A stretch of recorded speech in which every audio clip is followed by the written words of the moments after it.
actually you can click stream and external, okay? And then no, I'm presently live. Yeah, put it where I'm live right now, and then I'll switch back to that feed when the time comes. That work? Sounds good. Bye. Ice storms can be tricky. They can be messy. And so, you know, we are kind of testing our resilience. So I know it might seem like an odd time to do that here during our typical 5 o'clock broadcast, but I thought there was no better time than when you know, we're in the heat of the moment to make sure that we could make something like that work. So your whole story, I think, revolves around this potential for ice, and that really is our big headline this evening, but it is not an issue as far as tonight is concerned. We are in good shape. As you can see here, over the course of the next few hours, we expect that we'll be in the 30s and then dropping into the 20s and then eventually dropping down into the teens. So the cold air is the story, and the ice is on the way. Now we're going to hot switch back to the studio feed. Give me a moment. Give me a moment to make sure that'll work as we try to see if we can bring Gabe right back in. Okay. There, we're back as far as that works. And now I'm going to get back into the switcher. A moment to get that log back in.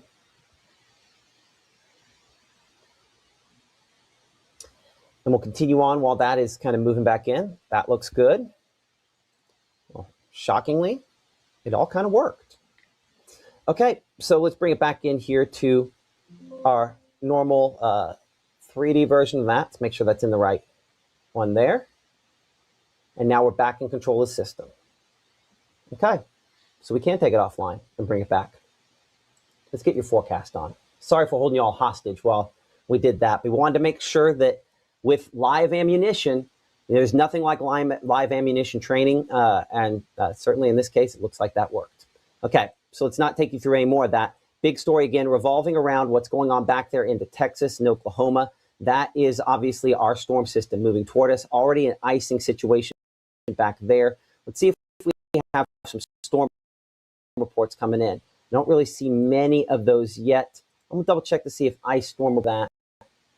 A little bit of icing, not meaningful amounts in all those from earlier today down around the Texas area. So using ice, and unfortunately, it's heading this way. Wide shot here, again, continues to show how this is going to progress. Lots of ice for the plains, but also quite a bit of snowfall back into Oklahoma. So it's the warm air coming from the Gulf of Mexico that's going to be our factor. And as this moves, continuing to bring us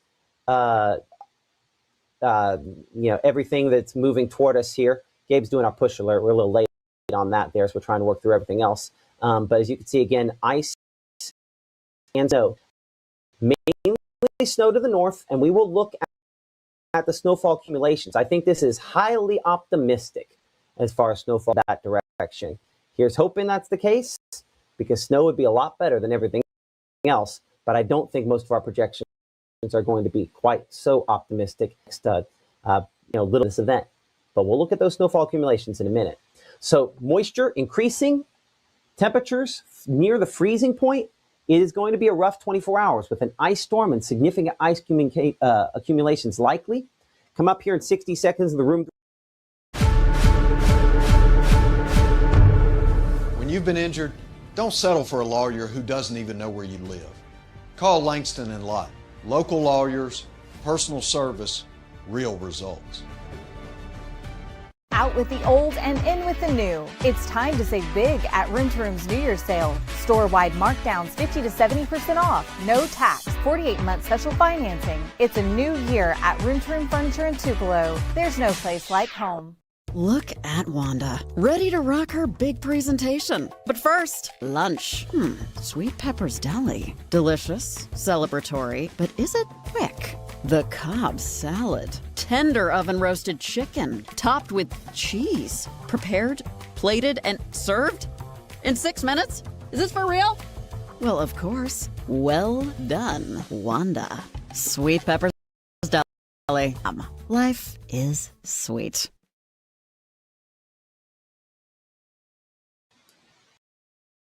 Okay, welcome back in the Mississippi Live Weather. I'm Chief Meteorologist Matt Lopon here, and this is one the big stories, again, ice accumulations likely over the course of the next couple of days, and looking at, again, this fairly significant swath of ice trying to move in from the west, and will be an impact all through Sunday. So that's the reason why ice storm warnings are in place. That's the reason why winter storm warnings are in place. And mostly it is going to be for that ice accumulation. If you're in one of the purple counties, we expect that to be significant out of this storm system. And so this graphic here, like we've talked about, the one coming up as it loads here in a second, this one is the story, again, with, again, peak impacts in this orange zone here, where we expect power outages to be the most likely, where we expect road disruptions to be the most likely. And that's why, again, travel impacts, power outages, those impacts to you are biggest concerns over top of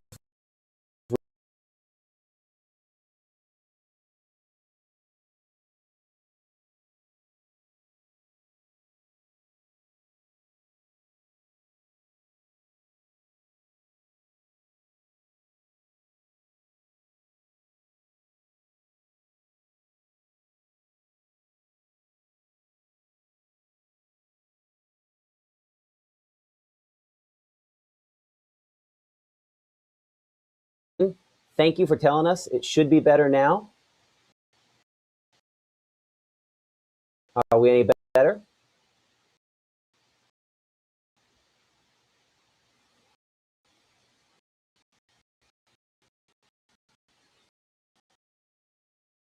Are we any better? Let me know. Yes or no.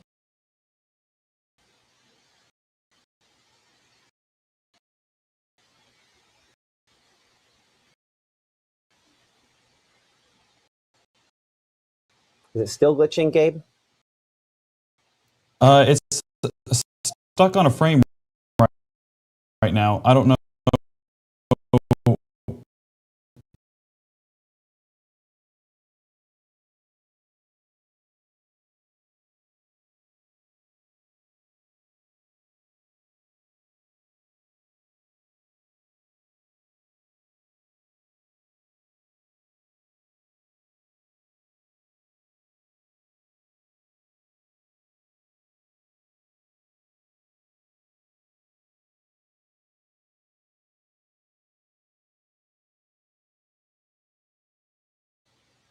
Better now? Check, check.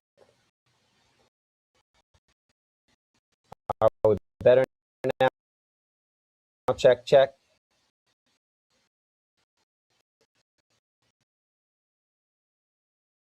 Are we better now? Check, check.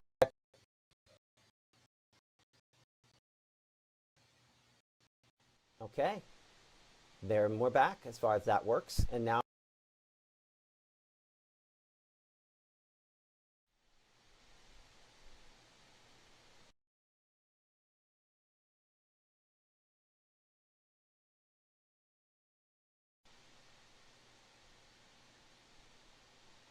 let's try that.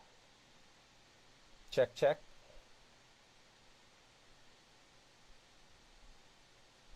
Are we good now? Check, check.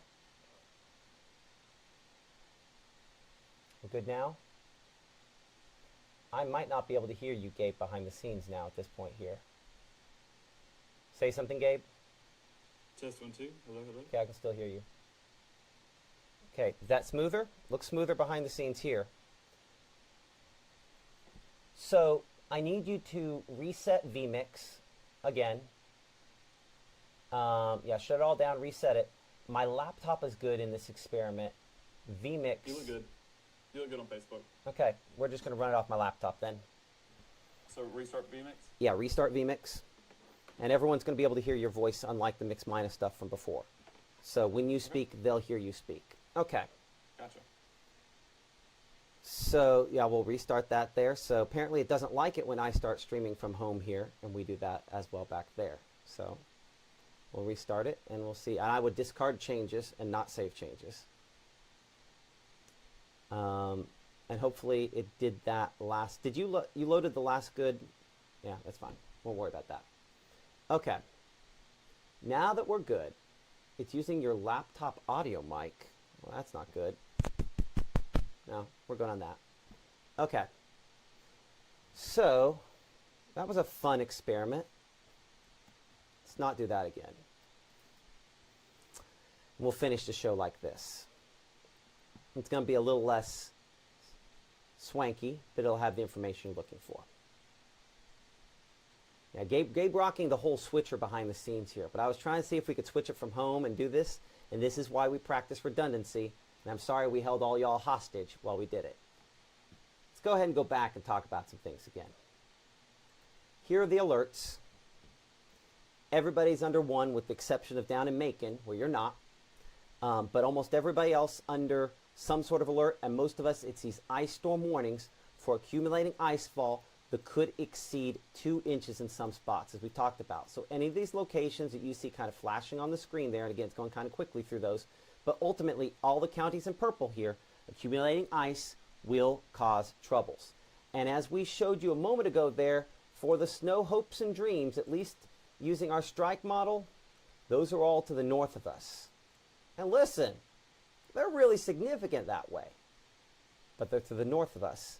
Looking at our main strike model, not impossible to see maybe a few flakes, but less than an inch implies way more than reality probably indicates. I do want to check a couple other projections there.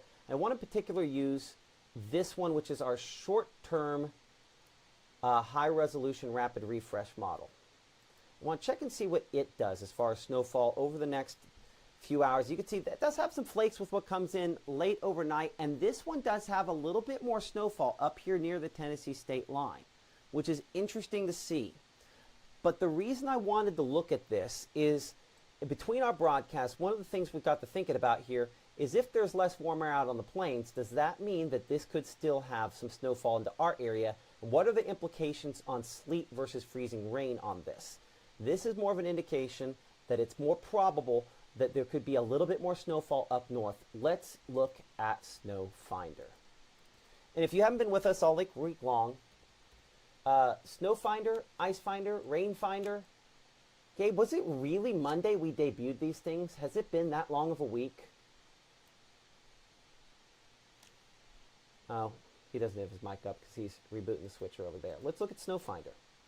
Let's check and see. Odds, very, very good. Let's interpret this graphic for a moment. You have where the accumulations are on here, and then you have the likelihood of something occurring. So all these kind of green to red to orange to pink colors there, those are the ones where we're looking at the confidence. Highly confident of snowfall up here in the northern part of Arkansas, up that direction there. Versus most of our area, as you can see, low confidence in snowfall, comparatively speaking. As this system moves through tomorrow, while it's not impossible to have some flakes farther south, that comes with virtually no confidence. So no real accumulations likely for most of our area, except for up here near the Tennessee state line, and especially the far northwest tip of Mississippi, Tunica and DeSoto counties. You are possibly looking at a little bit of snowfall on this event, and maybe a little bit more at the very, very end. The last little burst of this trying to move through. Maybe we'll get lucky enough with that. I'm not sure I'm counting on much. Ice Finder tells a different story, and that is the likelihood that ice will move in. And again, the latest look at this shows, again, very, very high confidence of ice back out into Arkansas. But notice as it moves into our area, the confidence never gets super high because that freezing line throws all of our models out of whack. So we never get the 100% confidence like they have in some locations back out into Arkansas and Texas. But certainly you could see western Mississippi, that confidence much higher because you will be colder, even on this projection. And you saw just there at the very end, I gotta stop it. I gotta go back and look at that. If we go back and stop that for a moment here, you'll see how at the very end, for the briefest of moments around midday to late morning on Sunday, that's when that confidence becomes the highest. And that's honestly, I think, as that last burst of heavy ice that could be convective, could be storms in nature, kicks through. And then after it's all said and done, we'll count the colors here as we've done a few times this week. Pink 1, pink 2, pink 3, pink 4, 5, 6, 7, 8. So even on what is not going to be something that is a high confidence projection here, we are going to be looking at, I think, heavy icing that could be up in excess of an inch. So even our most conservative projections say somebody is getting 0.8 of an inch of ice. And unfortunately, most of our projections are not that conservative. Let's look at some of those. And I think before we jump to that, I want to hit CAPE. Cape. Yes, Gabe.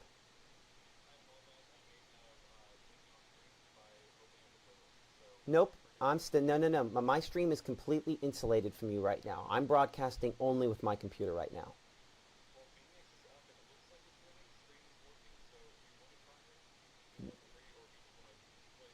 Nah. We're just going to play it safe and do it this way. We'll finish up the broadcast. At the end of the broadcast, that's when we'll hijack it for folks. But we're going to wait till then.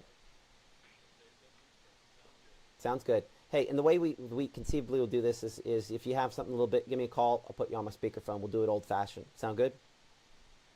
Awesome. Talk to you in a bit. Bye. Okay. So, where are we going to pull? We're going to pull a cape. We're going to look at this on our NAM, the North American Mesoscale. And the reason we're looking at this is one of the projections that has the most intense ice accumulations generally around. On that particular one, I'm not sure that cape getting very far in. Let's see here. NAM high res, latest, let's go 18Z. Let's see if that one, there it is, that's all south. Okay, and this one keeps all that cape way to the south. So that one has moved a little farther south. Fingers crossed we have that in other projections, right? That would be a situation where we would kind of hope. Let's see what the HRRR. This has been one of the most aggressive models on ice accumulations. And again, I'm going to force this. Oh, this one here, we got to take it out a little farther. We're going to go out 48 hours. And we're going to look at the one from midday run on this. There it is. This also fairly far south on that instability. Interesting. Okay. I'll take that. Well, now let's look at the updated version of our strike model. Can we go 3 for 3? Survey says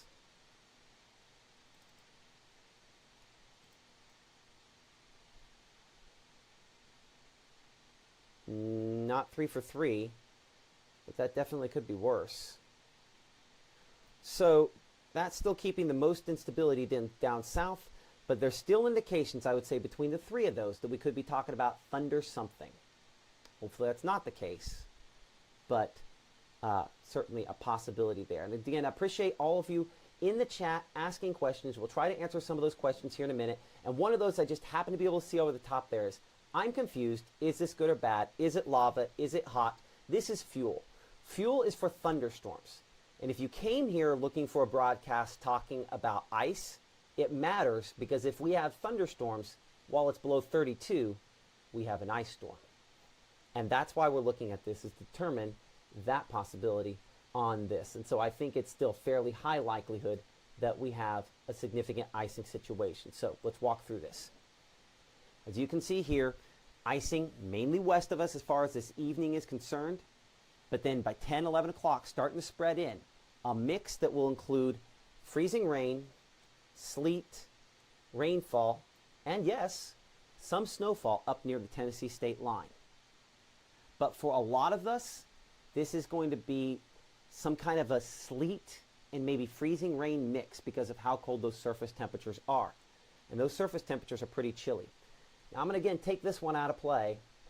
I'm going to make this my long-term one. I'm going to choose a different projection here. I'm going to choose our strike model, and I'm going to use that the whole way through. So give me a moment to go down and break one of these so that we can use it. Yeah, because I want to see the very latest, the newest version of this should have come in during this broadcast. So let's start it right now and walk through on the strike model and get a comparison on this. So you can see some of that on this particular projection starts arriving, and 8 still west of us, almost exact same timing as what we had on the HRRR.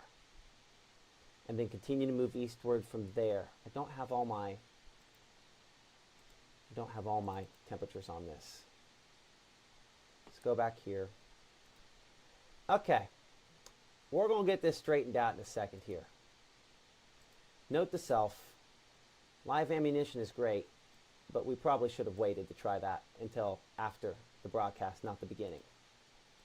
Live and learn on that one, right? Okay. So, let's take this back. Let's do the whole thing. So from there until Sunday at 6 p.m. Now the date is there. Now let's walk through. So, watching that strike model here, working its eastward, look at the temperatures. We're below freezing for most spots by 11 p.m. tonight, and this is a sleet and freezing rain mix. I'm hopeful because we're in the mid-20s here that maybe we have a large enough depth of cold air that this is going to be some freezing, some sleet as opposed to all freezing rain. But look how cold Strike's getting it up here in South Haven and Corinth at 18. Could be more spots up snowfall. Initial wave here. I mean, if you're actually 20 in Clarksdale, or 15 in Tunica, 17 in Senatobia, or 18 there in Corinth, this is probably going to be a sleet and snow mix. There's some possibility on the front end of this to get some snowfall accumulations before we add in the ice for some of those folks potentially. Now Saturday, as you can see, 9, 10, 11 o'clock in the morning, warmer air is trying to, with this big warm front you see south, and thunderstorms kind of powering the system down that direction. As our low develops overhead, this shows, I mean, that looks kind of like thunderstorm activity on this first big wave down south as well. Anytime we have thunderstorms, if you think of a low pressure system as a big engine mixing up the atmosphere, anytime we have thunderstorms, we're really efficiently mixing the atmosphere.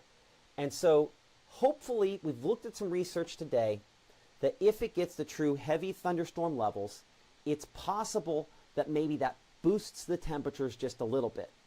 So it's possible that right there as we show, you know, around Ackerman or Kosciuszko, as we have some thunderstorms here, and Strike again a little aggressive on thunderstorms sometimes, and definitely had more fuel farther north. That would be some heavy rainfall, and hopefully it's just rainfall, because 32 plus that in Kosciuszko or 32 plus that in Eupor is kind of scary. But that first wave, at least on this particular projection, largely could end up being icing. Now 9, 10, 11 o'clock, I know we have that big red line right over top of it there, kind of the dividing line. But as this low kind of comes in overhead, it forces that warm air northward. And can it charge far enough northward to take even New Albany or Corinth above the freezing point? The hope is yes, because as it brings in moisture, as it brings in warmth from the Gulf of Mexico, that's a possibility that maybe it could. But quickly on the backside, as this L develops basically right over top of us, we wrap back in more ice. And in this area right there in between, that's where that thunder ice is a possibility. Again, this is all rainfall we show in Macon, in Columbus, in Vernon there, but Amory's questionable, and Tupelo, New Albany, Oxford, Water Valley kind of all in jeopardy. Now this tries to warm it a little bit more there before the bigger cold blast comes in on the backside. I don't know that I agree with that. That makes me kind of question the other part you saw. But on the back side of the system, we will eventually wrap back around a little bit in the way of snowflakes. So jumping ahead to probably the two graphics that maybe you're all waiting on here. Updated look at future icing using our strike model. Slightly different look than what we had during the 5 o'clock broadcast here. And you will note that it also does still continue to have, in some spots, more than an inch of ice.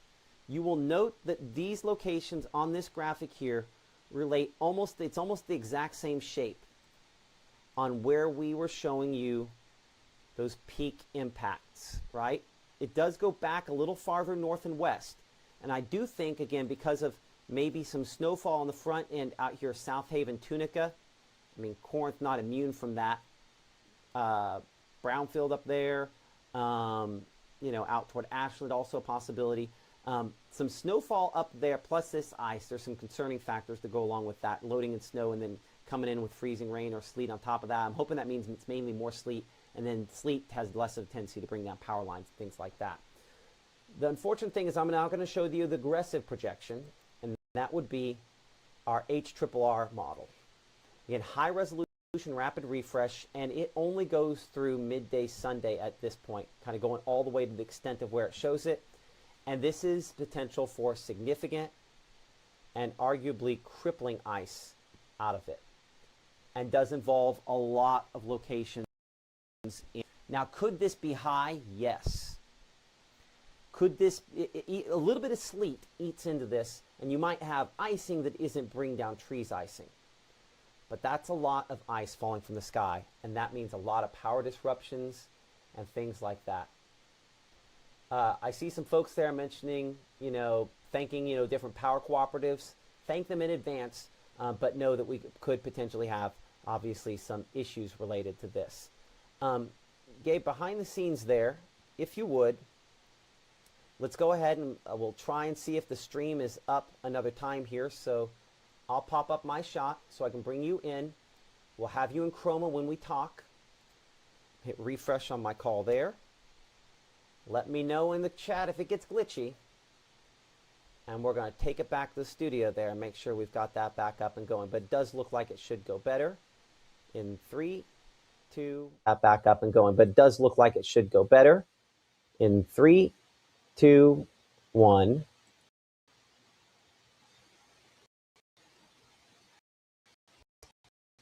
And we're back.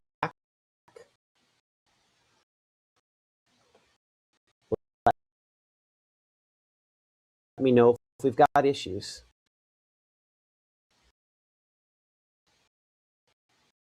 But I think we're good. We're good here. That, come back here and I'll change the background behind me. And that worked fine as well. We'll be able to hear you again, so if you'll pop your microphone up here behind, we can talk. But I'm not going to show you much, but we can talk. And let's talk about a few things here. Matt, it looks like it's glitching. Is it really?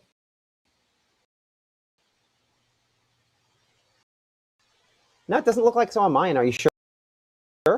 That's what folks are saying in the comments. Facebook real quick. No, if it's glitchy, it's glitchy. Yep, it is. It's glitchy. We'll fix it. And we're back. Let me know if we've got issues. But I think we're good.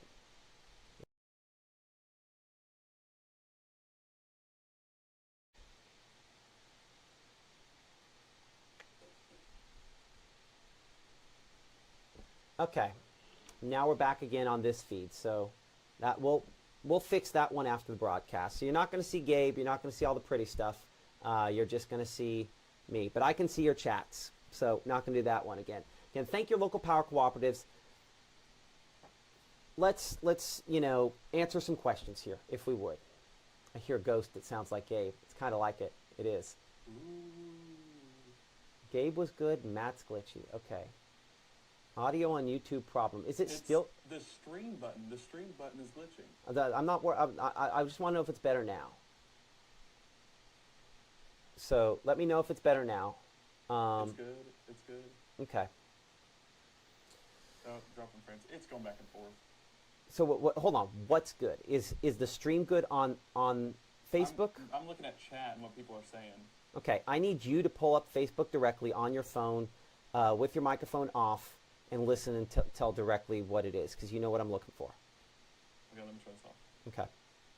Let's answer questions. Everyone says it's good. Tell us about Thunder Ice. Let me tell you a little story about something I don't want, something I've never seen, something that only people that were here in '94 have seen. I did it. I said it. Listen, the number one question I've gotten all week long is this '94? I wasn't here in '94, but I've talked to a lot of people about '94, and that was a scary time for a lot of people for a lot of reasons.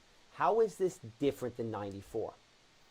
In talking to the people that I've talked to about '94, the thing that they say over and over again is that we weren't as prepared as we are today. You know, people didn't realize that you could be out of power for more than a couple of days, into weeks. Now we understand that that's a possibility, and we prepare accordingly. Now power cooperatives do a better job of trimming trees.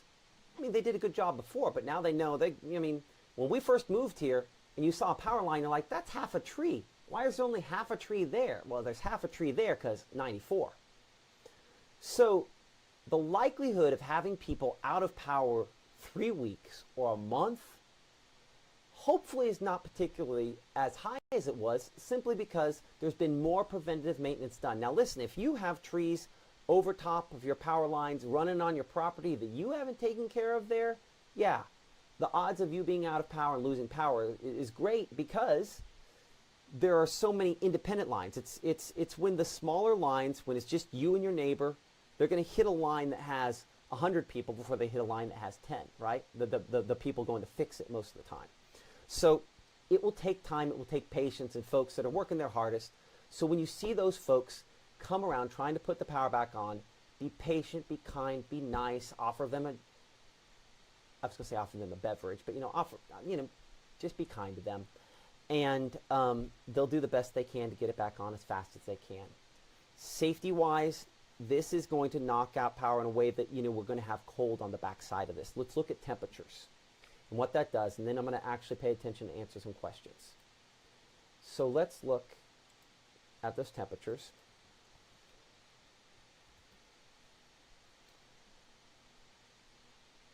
And just see how cold. So good. No one's saying anything. This one's fine. The issue is the stream coming out of vMix. I say we give that computer another restart and see if it comes back in better shape. It looks good right now. You want to chance it? No, I don't. It's gone maybe here in a minute. It's gone too glitchy 2 times, and I've wasted enough of people's time on that. I don't want to take a chance. We'll worry about that here in a minute. Okay. So going into Sunday night and then early Monday morning, look at these temperatures down in the teens, down in the single digits. And I know, again, you heard Gabe and Mrs. Maynor concerned about, she's pregnant. They're homeowners with small home. They lose power. That's not fun, right? That's very unpleasant. So what do? If you're lucky enough to have a lot of blankets, or if you need to get to some place where they have a generator. I know most people don't have that. Most people don't have the friend with a generator. So ultimately, you know what the best generators of heat are? Other human beings. So this isn't a bad thing to ride out with friends or family, but wherever you're going to be tonight, expect to be stuck there for a couple of days. Unfortunately, that's probably the way this is going, because everything that's frozen, or at least that's wet, becomes frozen early Monday morning. And then notice Monday, it's a struggle, but perhaps we get temperatures back to freezing for locations around Macon and Aliceville, where we expect less icing. But then it's only teens and 20s for the Northwest, where that icing is more significant. And then we're once again, by early morning on your Tuesday, down into the single digits to begin the day. So some folks, especially Senatobia, where Maggie is, back toward Tunica, back to Clarksdale and South Haven there, we're going to be down into the single digits there. Low single digits, may have some temperatures. We get some snowfall to go below 0 there. but hopefully up to the freezing point for some spots, many spots by Tuesday. And believe it or not, there's another system behind this one as we look toward next weekend. Let's look at that 7-day forecast here for a moment. As we look at that 7-day forecast, again, cold. You've probably seen a cold weather warning, other alerts like that come across the Mississippi Live Weather app there. We're going to be very, very chilly behind this and obviously dangerously cold. But it probably takes into next week before we warm up a little bit, but it never really warms up a lot. Look, we're 38. Warmest high next week, 38. We're hopeful maybe there could be slightly warmer temperatures in some spots, but as we've been talking about all week long here in the Room to Room Weather Center, it is going to be a very cold week next week, and that ice is going to be, probably lasting Monday, maybe Tuesday for some spots. The good news about ice, when you talk about freezing rain, is it typically doesn't last quite as long. But the fact that we still have temperatures below freezing through Tuesday, there will probably still be some trouble spots. We will probably still have closings and other issues there. Okay, I'm looking at the chat here behind the scenes. We're going to answer some questions now, so put them in there. Where I'm at, someone says it's 40 degree below zero wind chill tonight. That does make me feel better. Maybe I'm not alone on that one. So some other things to consider, by the way. If you have a chainsaw, make sure it's gassed up. I put something out on social media about that myself, talking to a friend. I will be shocked if I don't have trees come down on my driveway. If I need to get out of here, I'm probably going to have to cut my way out. So if you got a chainsaw, make sure it's got the fuel. And you've got a little extra to go along with it. But you just be careful with space heaters, because I'll say this, best case scenario, you keep power on the Monday morning, Tuesday morning. There are going to be some folks, your house is not going to be able to maintain how warm you want it to be, even if you have the electricity on. So some concerns there. And as we talked about over and over again, make sure those spigots covered up. Appreciate our friends at Absolute Restoration giving out these faucet covers. And you've seen us share some posts from a lot of different folks here that sponsor us in Mississippi Live Weather this week, trying to help get you prepared for whatever comes along with this. So how much ice is expected? Debbie, great question, and it really depends on that.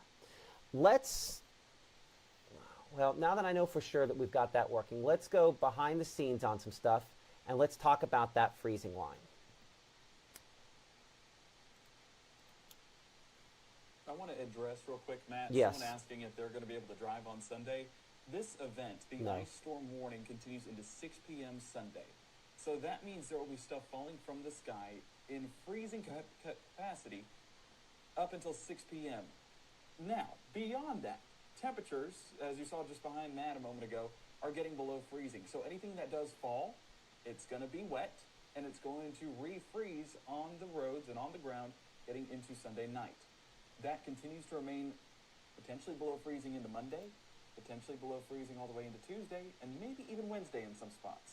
So folks, roads not going to be accessible. They're not going to close roads down. Roads will just be impossible to drive on. So prepare for that. Get to where you need to go tonight. And yeah, it's going to be a good chunk of time before we are able to get back to that normalcy again. So I saw one question there from Richie, radial versus horizontal, and that's been something, by the way, I see Columbus asking the question.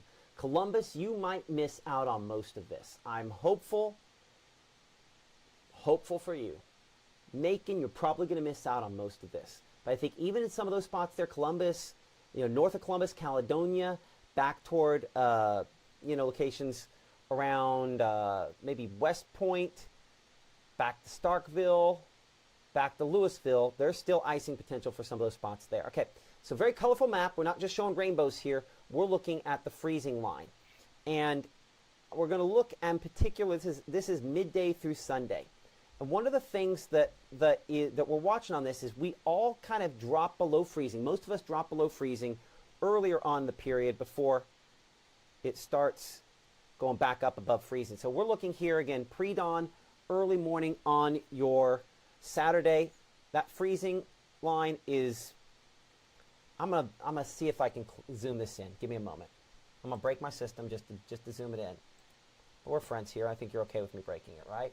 Which one of these is behind? Give me a moment to find. I see it. Go ahead and answer another question there, Gabe, while I'm trying to find where I put my... Oh, that's right. I put it in front of me so that it was my monitor. Okay. Any other I will questions? say, asking about specific areas in the chat, it's just, we've talked about it all night long. You've seen the maps, you've seen the graphics, you know where you live.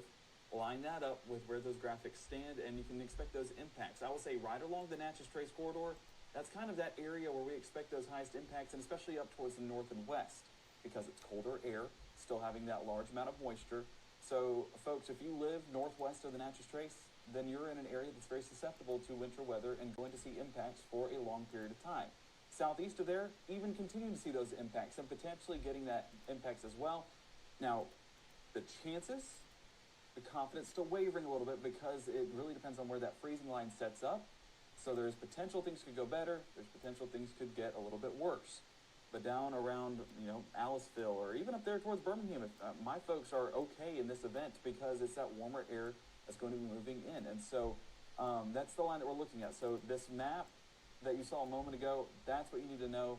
That's what we're continuing to look at. And to go ahead and assess from there where your cities are, and you can kind of know what to expect heading into it. Now, Gabe, you know that not everybody knows where their city is. And so that, unfortunately, one of the challenges that we face, is trying to find where we are on a map. It's not something we can do a great job addressing right now, but I'm going to zoom this, almost got this zoomed in enough to show you. Again, breaking my system here, but we're going to get it in good and close so that maybe you can more effectively see some of these spots. And then I can still effectively see some folks saying times. no sound. Should be. Let me check Facebook real quick. I want to meet my They might not be able to hear you. I'm wondering if they're not able to hear you because it's picking you up off of my microphone there. It might be canceling it out. That might be the issue with that. Just draw a line. Hey, Justin Putt. By the way, I know you, Justin Putt. We've drawn lines, a lot of lines over the course of this. And if we go back to this graphic here, I think it's pretty crystal clear. If you're in the orange, you're going to get it. If you're near the orange, out here in the pink, you're going to get some of it. And we're hoping it's not too much of it. And if you're out here in Columbus and Macon, southern Lamar County, Pickens County, you're not completely out of the woods, but most of what you get will be rainfall. So if you're in the orange, you're going to get it. Okay? Lee says they can hear both of us. Number of folks there can hear both of us. Sound is good on their end. Gabe's sound is a little low. Part of the reason Gabe's sound is low is you're just hearing him right out of my speakers into my microphone, so I'm not up on the speakers. So I'm here, I promise. Yeah, he is. Okay. So let's look at that freezing line again, and we're going to look run to run here at about 10,000 different models. And Matt, while you pull that up, I want to note, and you can say it again for folks that can't hear me, Tom Bigby just said our Red Truck Army is out and ready, so they're prepared. They're out and trying to make sure everyone has power.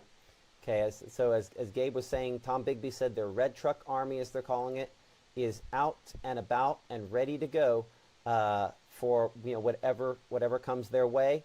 We appreciate them. They happen to be my electric provider here, and we had a discussion earlier today about where to go. It's part of the reason we tested the thing we did at the beginning of the show, is if I lose power and I have to creep at a zillionth of a mile per hour there, grab my laptop, I can take that monitor there, I can take those two lights, and I can broadcast from their facility. We can do it from anywhere. If I have to, I can run it just directly from here. But we're going to find a way to make sure you have the information you need, and we get the folks on to talk to you about that as well. Regardless of whether this glitchiness is, we luckily haven't had that glitchiness issue in months with Figure. But anyway. Okay, so let's now walk this back to Saturday afternoon. So this will be the latest run. I apologize, that's going to kind of bop around a little bit here. Look at that. Let's stop this here. Okay, so this is Sunday morning at what would be basically 6 a.m. Sunday morning. And look what we have going on out here in Alabama. You see how this goes from 57 to 42 over such a small area there? That's a line of thunderstorms.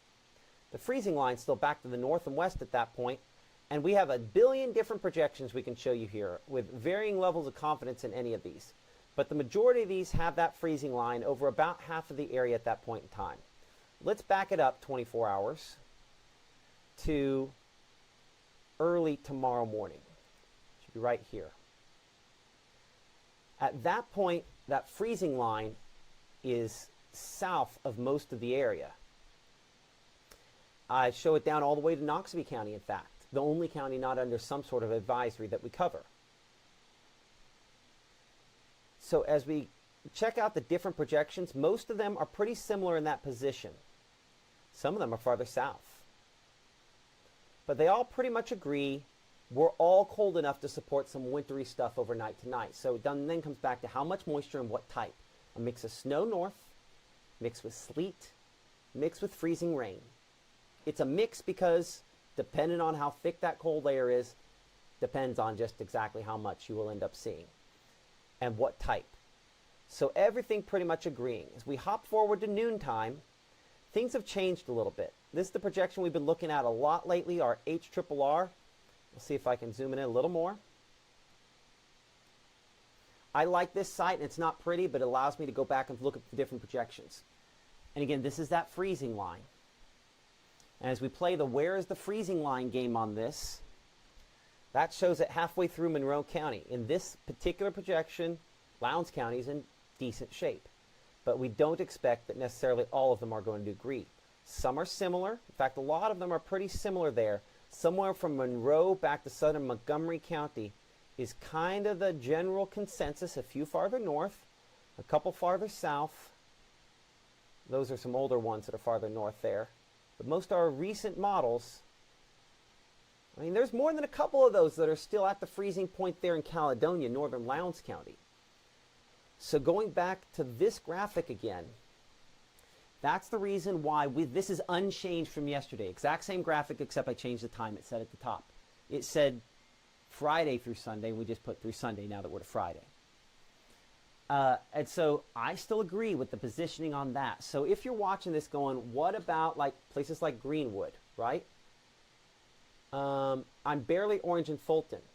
Is that as bad as some places like Greenwood or better? I am not God, and that orange is not perfect.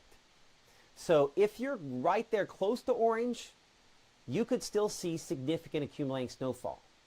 But there will be a cutoff because of where the icing, because of the nature of, you know, you're either 33 and it's rain, or you're 32, 31 and it is all ice.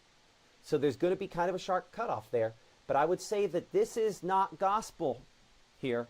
If you're close to this orange, I would be expecting significant icing. And if you're not in the orange, you're still going to see somewhat significant icing.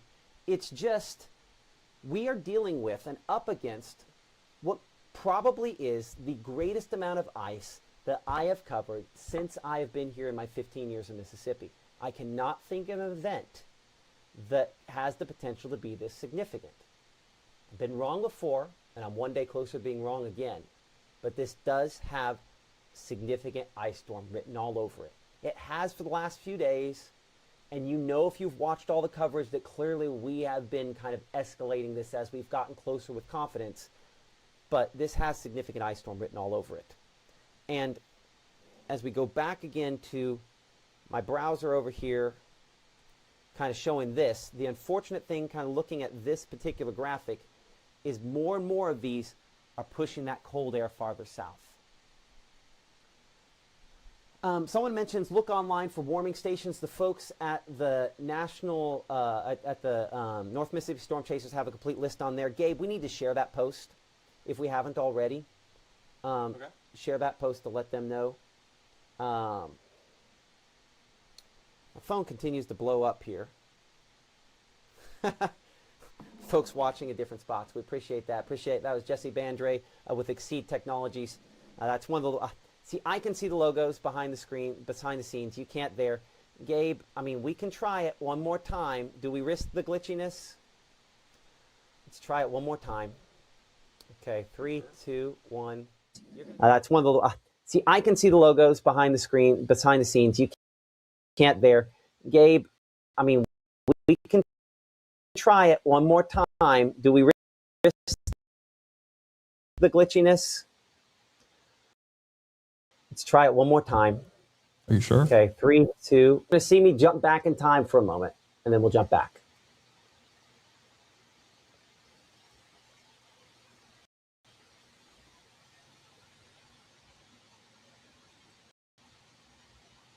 looks okay. Are you watching the stream? You need to pull it up on your phone so you'll be able to see it on your phone. Can you mute my audio? Actually, I can real quick. Okay. Here we go. Someone asking the question, would I compare this to 94? I mean, I was not here in 94. I do not know what 94 was like to a person that was from here. But I do know this looks like.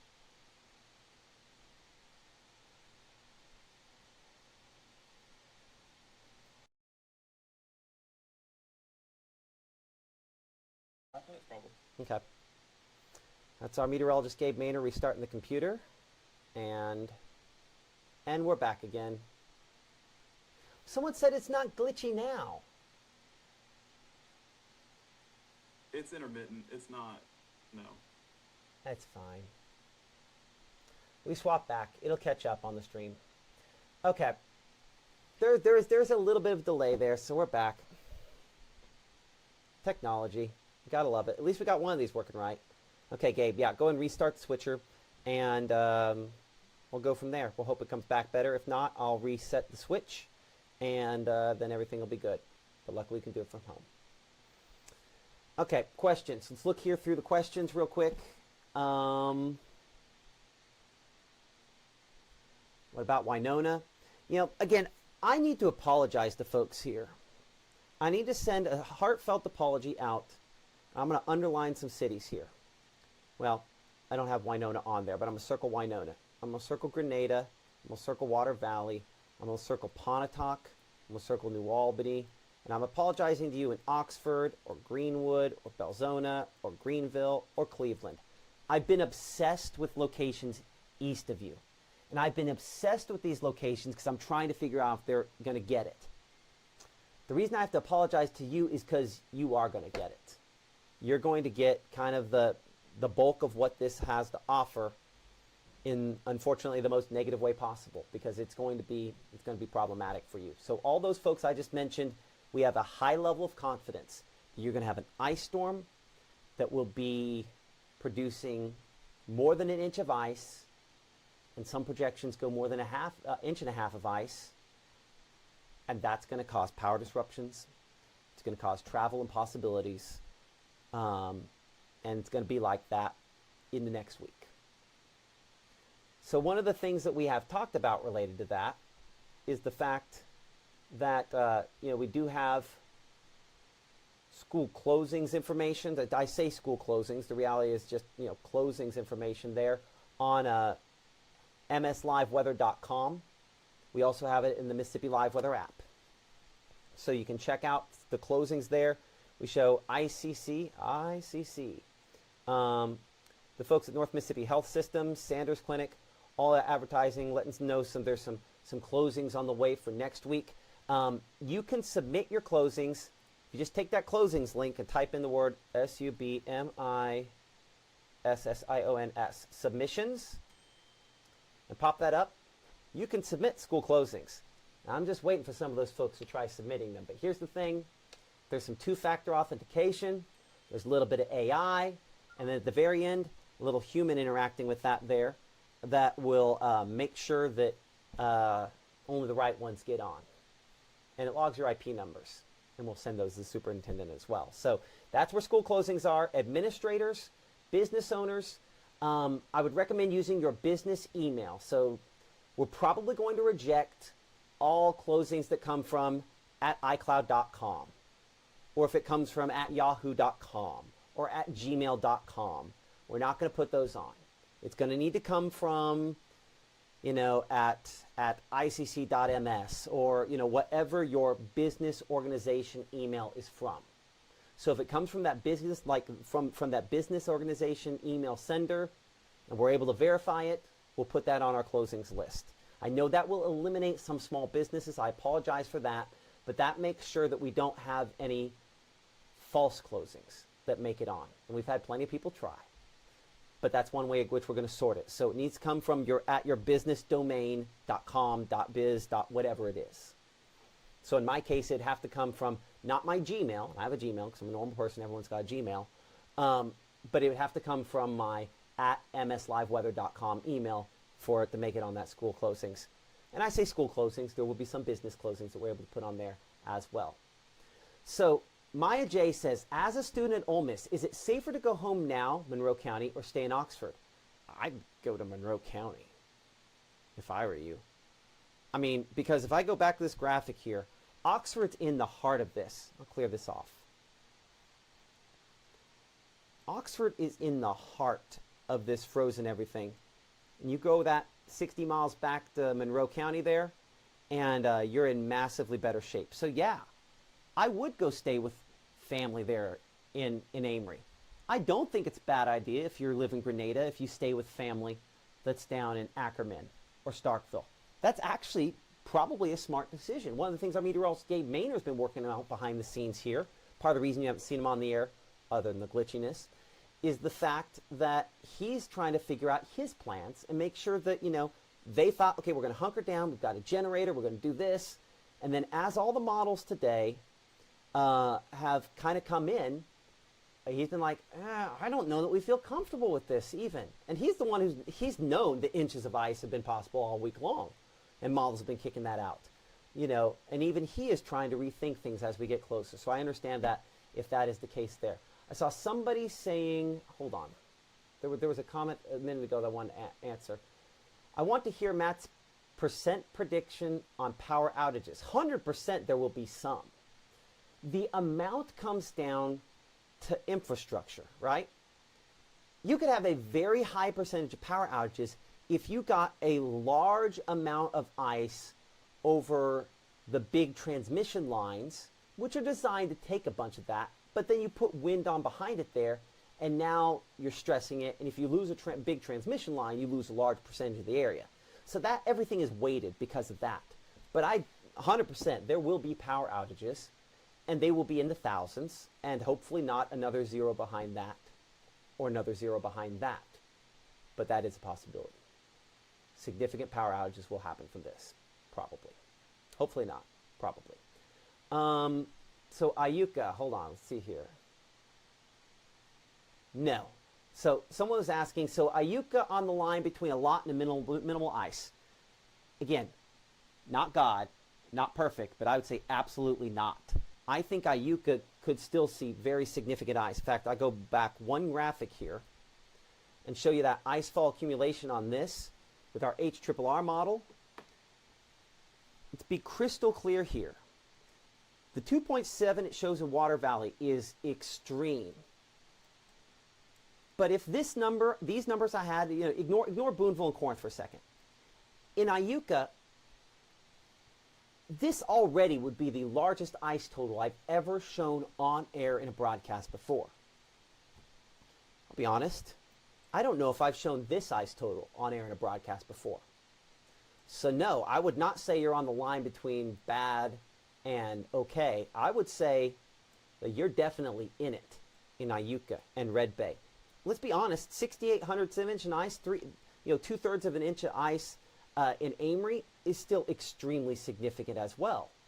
Could cause major trouble as well. That's the thing. It's easy for me to skip past, 3/4 of an inch in Starkville because Eupora is showing just absolutely getting hammered. But the 1/10 of an inch you have in Louisville here is still enough to shut everything down.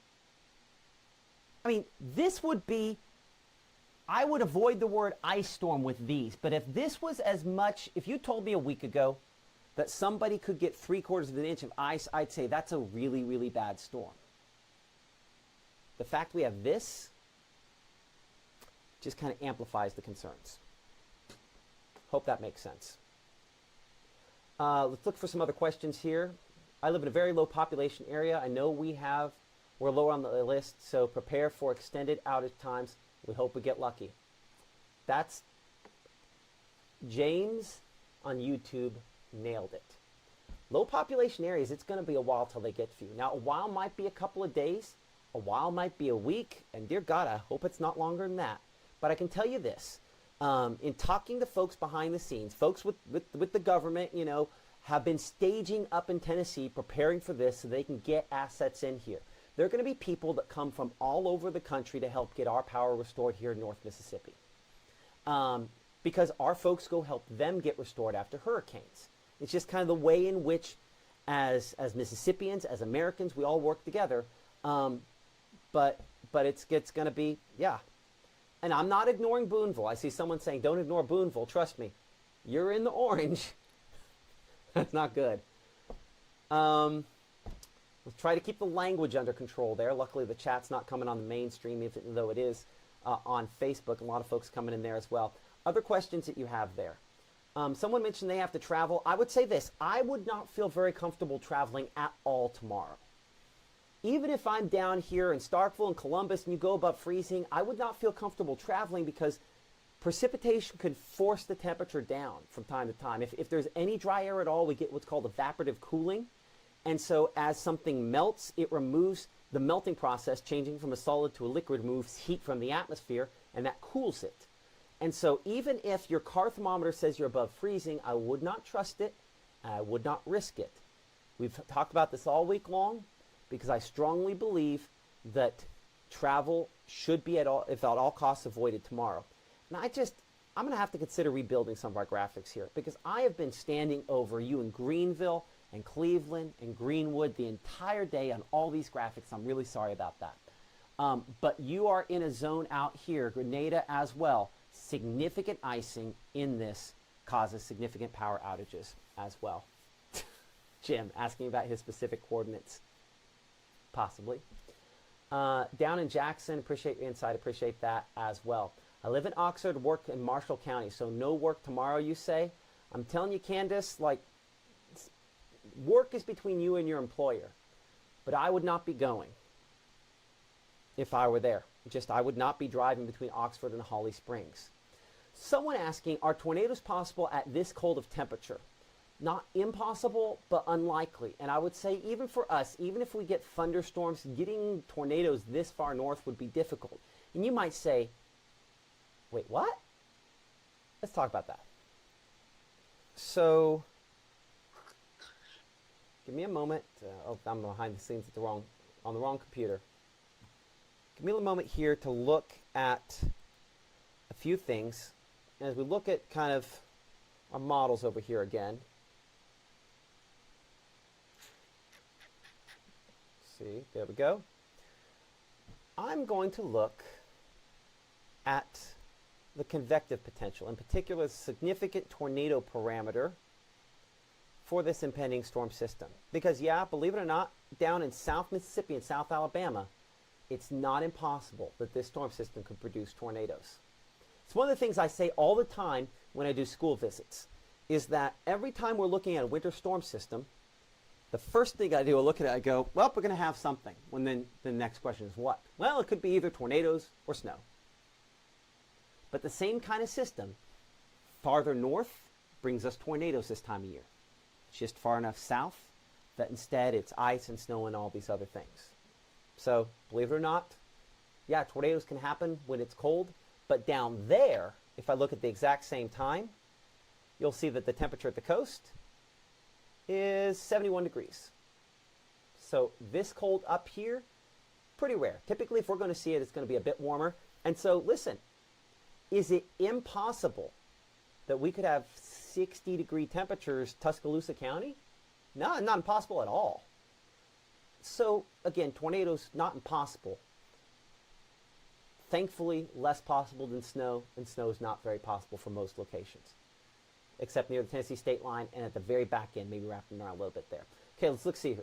So will there be any black ice in the morning? I would not be concerned with black ice. I'd be concerned with ice. I think most of the ice we see should be somewhat visible, and you would be able to tell not just looking at surface roads and stuff where things won't instantly ice on the roads, because we've been 40s today. It'll take a little bit. But you'll be able to look at the trees and already see a little bit of a glaze on those. And if you're like, huh, that tree looks a little different. And you get up close, like, it looks kind of white sort of colored. That's probably that glaze that you're looking at there. And then in that case, your roads could have some issues. If they don't at that point, probably soon. Let's see here. Someone mentions there will be a Mexican restaurant open. Probably. Mention the issue with backfeeding electrical lines. Thank you so much, Melanie. So, generators. We got a whole bunch of different things that come into effect with generators. I'm going to refresh my thing back and forth where I should be able to hear Gabe. Again, I'm going to ask him. I should be able to hear him. Looks like that system is up and going. Mr. Maynor, are you there? Can you hear me?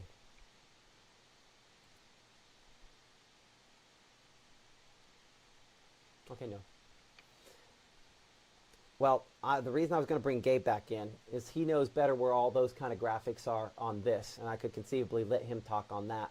But as far as generators are concerned, if you don't have your generator hooked up correctly, and listen, the last thing you want to do is go to ChatGPT and ask it what to do on this, because ChatGPT can and does make mistakes. I use it every single day for something, every single day. But it makes mistakes, and you don't want that mistake to cost your life or a lineman's life. So I know that there's some wise guy out there on ChatGPT or been there today, and it told him, hey, if I plug this in here and do this, I can make my generator power my house. Ish. But if you do that, and that lineman comes to hook that line back up down the road, you just killed him or her, because your generator will backfeed the line. Now, some other things you can do with the breaker and this, that, and the other that try to make that a little bit safer, but either way, I don't think I'd be risking it. Are you there? You know, you're not going to mess up anything on this end if you start it up and you see that stream. If the stream looks good and the stream's everything good, dare we give it time 52? You want to try it? You think we can do it? Is it showing? Is it on the right thing? Oh yeah, no. You need stream and external. That's not going to overwrite me. I'm on a different stream here.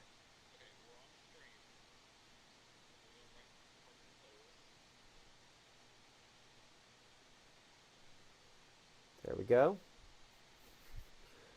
Somebody's going to meme me on the phone doing this. I already know it's going to happen. It is what it is. Okay. Try number 65. Or is this is... Somebody's going to meme me on the phone doing this. I already know it's going to happen. It is what it is. Okay. Try number 65. Or is this is try 67, isn't it? Hold on. I'll do it quick. I'm going to do the hands. Try number 6, 7.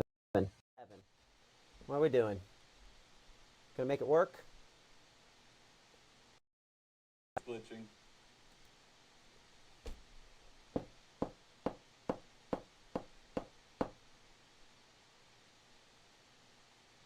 That's not irritating at all. We should be back. And we are. Okay.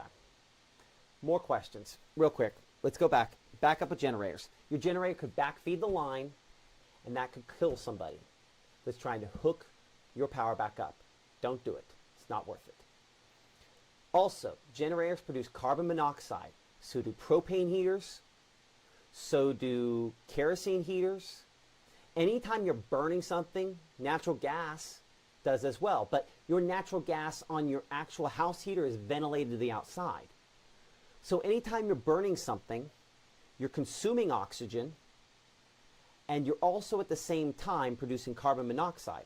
And that carbon monoxide can potentially be a killer. Let's see here. Okay. So we don't want that. So we got to make sure when we're doing the generators that they're far enough away from the house. And if they're far enough away from the house, that then the carbon monoxide it produces is out there someplace. Unfortunately, that means running it into the house and probably keeping something cracked open a little bit, and so you're losing some heat there anyway.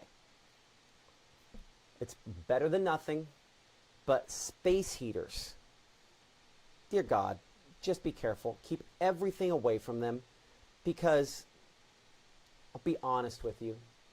Every single time we had a cold snap, I'd look at Emily when I was at the TV station. I'd say, someone's going to die this weekend from a space heater starting a fire. And unfortunately, about 50% of the time I was right. And with the extended duration of power outages that we're going to have, there's real legitimate concerns that if you use space heaters to try to heat your location, that number one, you could overheat the line, the extension cord that's trying to bring you that electricity and cause a fire there, or something just gets nudged up against it, a pet knocks it over, something happens, and it starts a fire. And I just want every single one of you that's tuning in now to at least have the opportunity to tune in to us next week. So be ultra careful of space heaters of any type so that we don't have fires. Because here's the deal. Do you really think those fire trucks are going to get to your location anytime soon if there's trees down because of the ice that goes with it? I'm not saying you're on your own.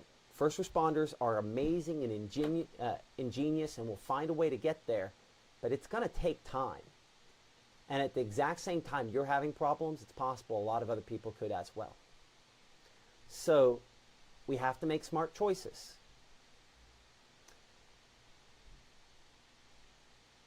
So let's see here. Our only heat source is kerosene heater if we lose power.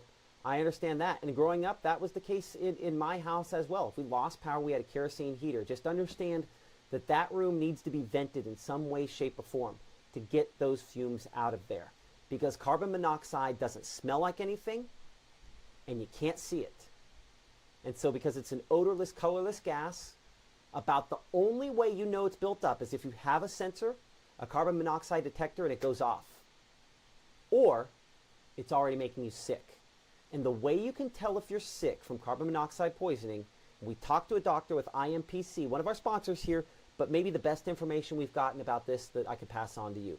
And that's this, that if you feel flu-like symptoms, it's possible it could be carbon monoxide poisoning. One of the ways to tell that is you have flu-like symptoms, but you don't have a fever. Typically, if you have the nausea and everything that goes with the flu-like symptoms, you're going to have a fever. You're going to have the chills. You're going to have all the other stuff that goes with it. And you might think you have chills because of other reasons, obviously.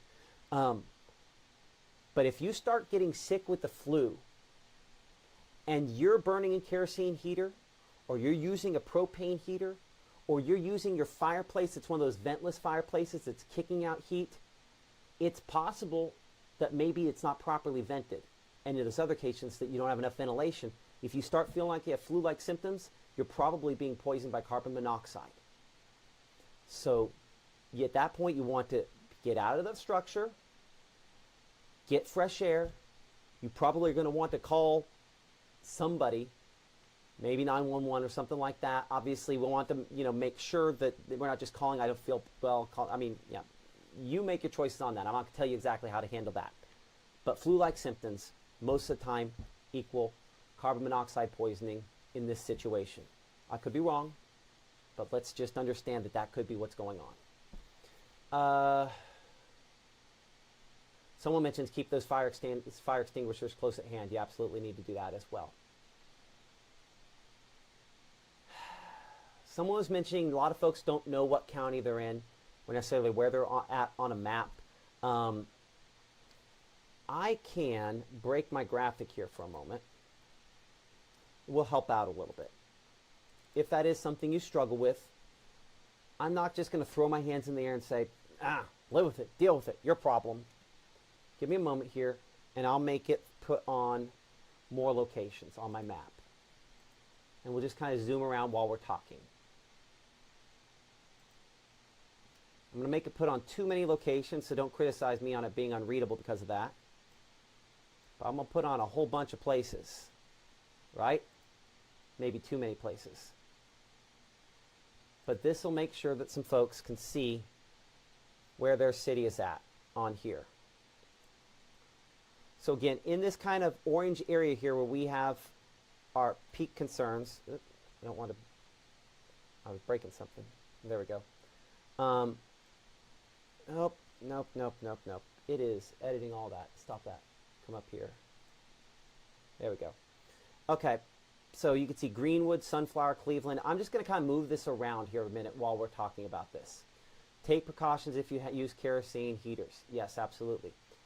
I mean, listen, I'm never going to guess how people, why people, I understand people spend their time doing different things than me, and I'm going to try not to judge them for that. Hey, Matt? Yeah. Can you hear me? Yeah. Things might be ahead of schedule if you go look on radar. No, we talked, okay, so we talked about this, right? We talked I about... was turned off, probably. No. We haven't talked about this tonight. We talked about this last night. How there was going to be a point, at some point today, we're like, whoa, it's happening faster. And it might be, but ultimately I think what's happening on radar, it's the initial wave. Check dew points, if you would, where we're seeing some of that showing up there as well. That could potentially be helpful on kind of analyzing that. Can it please just let me move it? Nope, I'm moving the whole thing around by that. That's not what I want. So you can see, oh man. Nope. Oh, I really don't want to save this. Then I lose my place file on it. That's fine. We'll deal with it. Save. Okay. So now I can't break it. We can show. So again, if you're one of the locations here in orange, significant power disruptions, significant travel disruptions, all something you should expect. Yes, this is, for someone asking, it's the worst. Yeah, that's our peak impacts. And you'll notice it's a pretty large area. And if you happen to be coming in this kind of late, that's because of this. The icing potential out of this storm system is extremely significant. And this is one model at one time that has come in with a really hefty amount.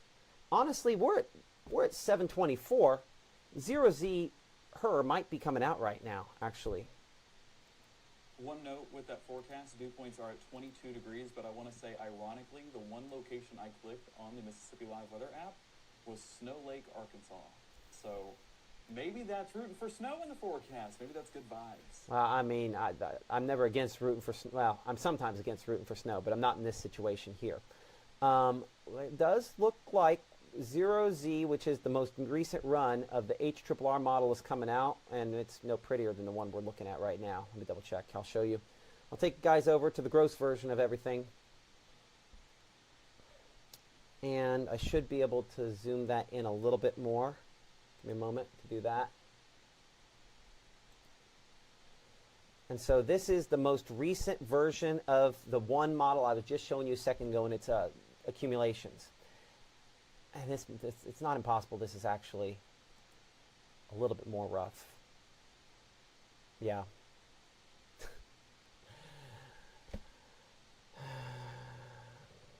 It's fine.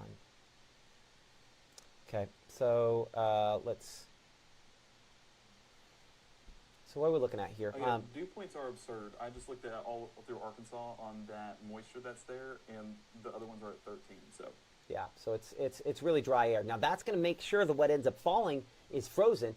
Look at anything you have in the delta. Any dew points you have in the delta in our area, check the dew points there. That'll give us an idea as it comes in, and let me know when you find that. But this is the most recent run on the same projection we were looking at a second ago. The yellow's there. If you're just kind of looking at that, that shows between now and really 10 p.m. tomorrow. Some spots are picking up almost 2 inches of ice out there. That would be kind of west of Charleston there, potentially. Again, one model, one time. If you go back and look at the previous run of the model, it still had a lot of hefty ice, but it didn't have as much. And those are really the only two that were able to look at this one to go quite that far out. So the current trend is not exactly encouraging. Let's see if we go back to 22. Hold on. There we are. Okay, 22 over in Cleveland. We have 23 in Greenville and 22 in Clarksdale. So plenty of room to dynamically cool. What are the temperatures at in those spots? 32 Clarksdale, 34 Greenville, and 32 Cleveland.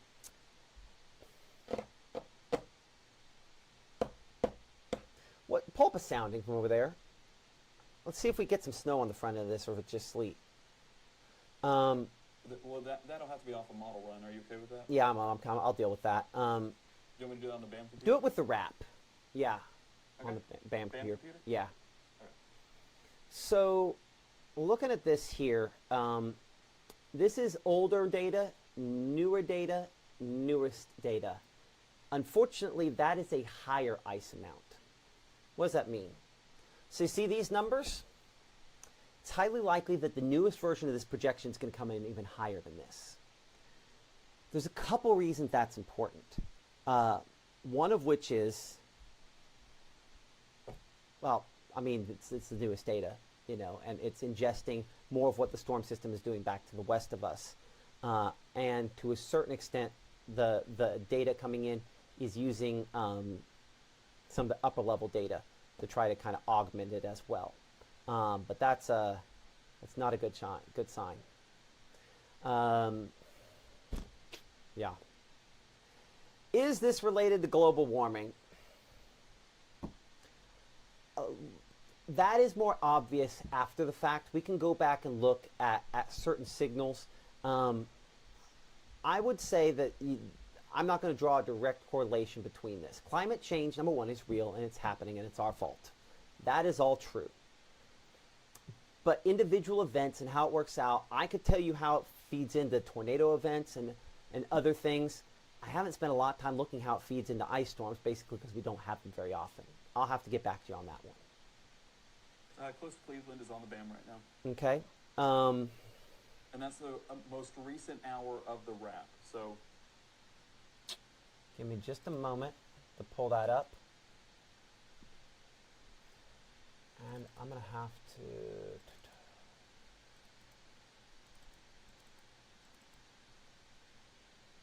Give me a moment. Where's that at? Oh, I bet I have that under there. I know where I've had it the whole time. Oh, wait. I'm not going to be able to pull that up because I'm not connected to your computer back there. We'd have to go with the glitchiness. But if you put that through the switcher, I'll be able to see it. Even if they can't. You'd have to select the right item. It's fine. Let's not worry about it. Worry about that after broadcast here. I can email a picture and. Any chance that nah, don't worry about it. Put it up on the monitor behind you there. We will deal with all of what's going on back there in that equipment after this broadcast. I'm not going to waste anybody else's time on that. We are just saying that place is useless for the rest of this. Let's be crystal clear, Bama Patriot. Climate change is absolutely real, and it's happening to you and everybody else. I'm not going to get into it with anybody on this, but 99.9% of scientists agree for a reason. Okay, radial versus horizontal icing numbers. Let's look at those. HORIZ.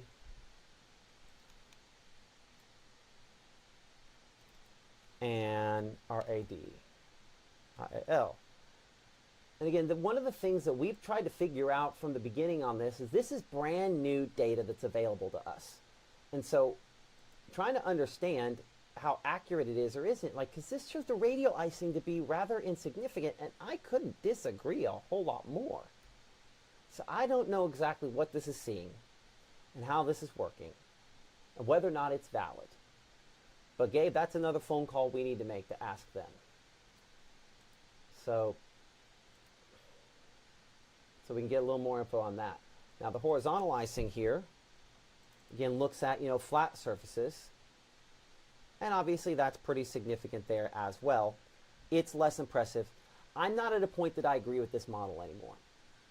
I thought this model did a much better job on this 24 hours ago than it's doing now. So I'm throwing in the towel on the strike model. Saw someone ask, am I concerned? I'm always concerned when there's active weather. We'll come back over here this one again. Too many cities, I understand, but this way you can find your city. I am always concerned when there's active weather. But when there's something that I haven't seen recently, or at least while I've been forecasting in here in Mississippi at all, I'm concerned on a number of different levels. I'm concerned that people don't make wise choices sometimes. I'm concerned that it's possible that we're still underdoing the quantity of ice. I'm concerned that there could be thunder ice. I'm concerned that I'll lose power here at the house. Luckily, we have backup power for a little while. I've got an electric truck out there that I can use to power all this if I need to. So am I concerned? Yeah. But I know that preparation helps, and being around the right people helps. So what I would say is, if you have not selected your people for this event, you still have a little bit more time to do that, but we need to be doing it pretty soon. But find your people, have some games. We're going to do coverage on this. We're going to be talking about this all weekend long. My folks are going to be talking about this all weekend long. Our team will. Do you want to watch us? Great. If you don't, that's fine. Get some games. Hang out. The cool thing is that you'll probably remember this weekend next year and the year after that and the year after that. So let's make some positive memories. Because the worst thing in the world isn't the power going out. The worst thing in the world is the power going out and being with people you don't want to be around. Then again, maybe God has us there for a reason. So find your people, plan to stay with your people, play some games. And what's going to happen is going to happen. The beauty is 1 second in length is always 1 second in length. And there's only, 3,600 seconds, 60 times 60? Yeah, 3,600 seconds in an hour. And only so many hours between now and the time that it's all thawed. And we'll deal with what we have to deal with. But we prepare by making sure we're in the right spot. We're aware that if there is carbon monoxide, because you're burning something, anytime you're burning something, there's carbon monoxide issues. And if we start feeling sick, that we notice these things like, hey, you aren't feeling well, are you? I'm not either. Talk about it. And we'll be okay. You know, Matt, something Yeah. that I love about the fact that we're about to have a lot of time together is that we can finally finish a game of Monopoly. So I have finished one game of Monopoly of my life. It was with my kids a few years back, and it took multiple days to do. And yes, we did the mortgaging of everything to the last penny, and yes, I won. But Monopoly is miserable after the second person starts mortgaging. It just is. You know, it's like, okay, we get it, you win, moving on. But yeah, somebody's going to finish it. Send us your pictures. We haven't talked about pictures at all. You can send us your pictures with the app. I don't know if you know this. It's a really, really cool app.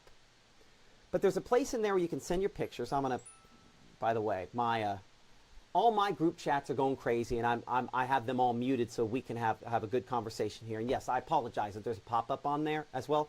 If you want your ad on the pop-up, I think that runs between $3,000 and $4,000 a month.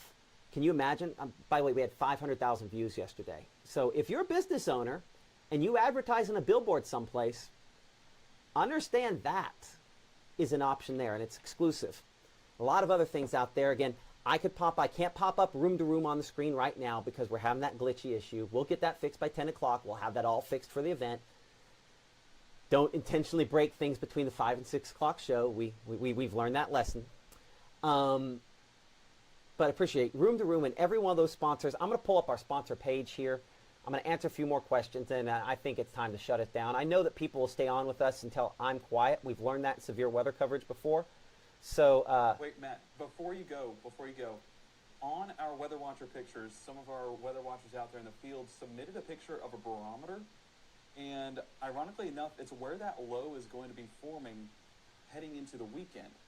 And they have a reading of it, and it is insanely high. If you want to go take a look at that at some point. Okay. Oops. Nope. That's my background. How did I mute everything? Or minimize everything? Come on. We're back.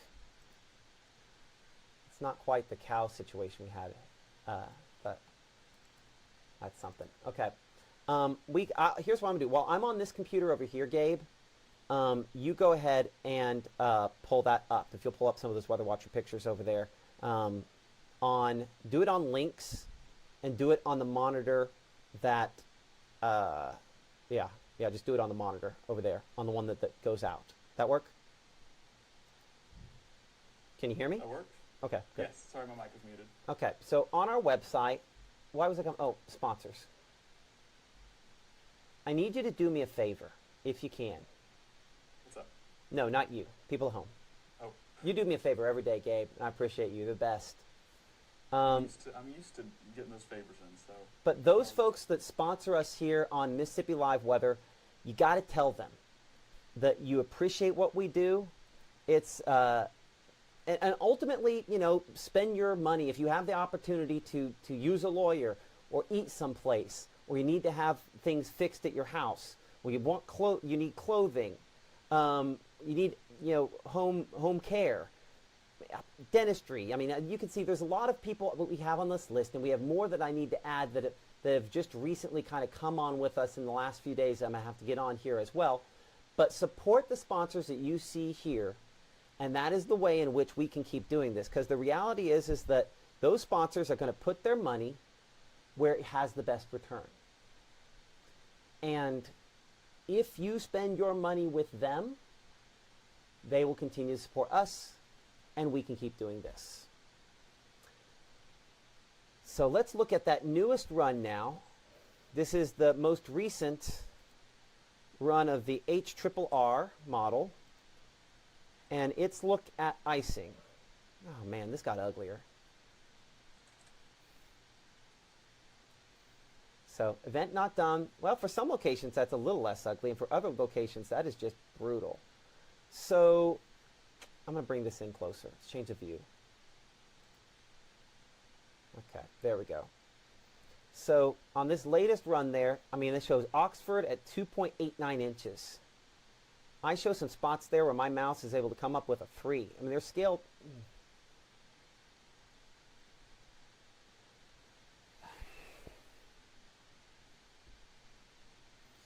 I don't care what radial icing showed on the strike model.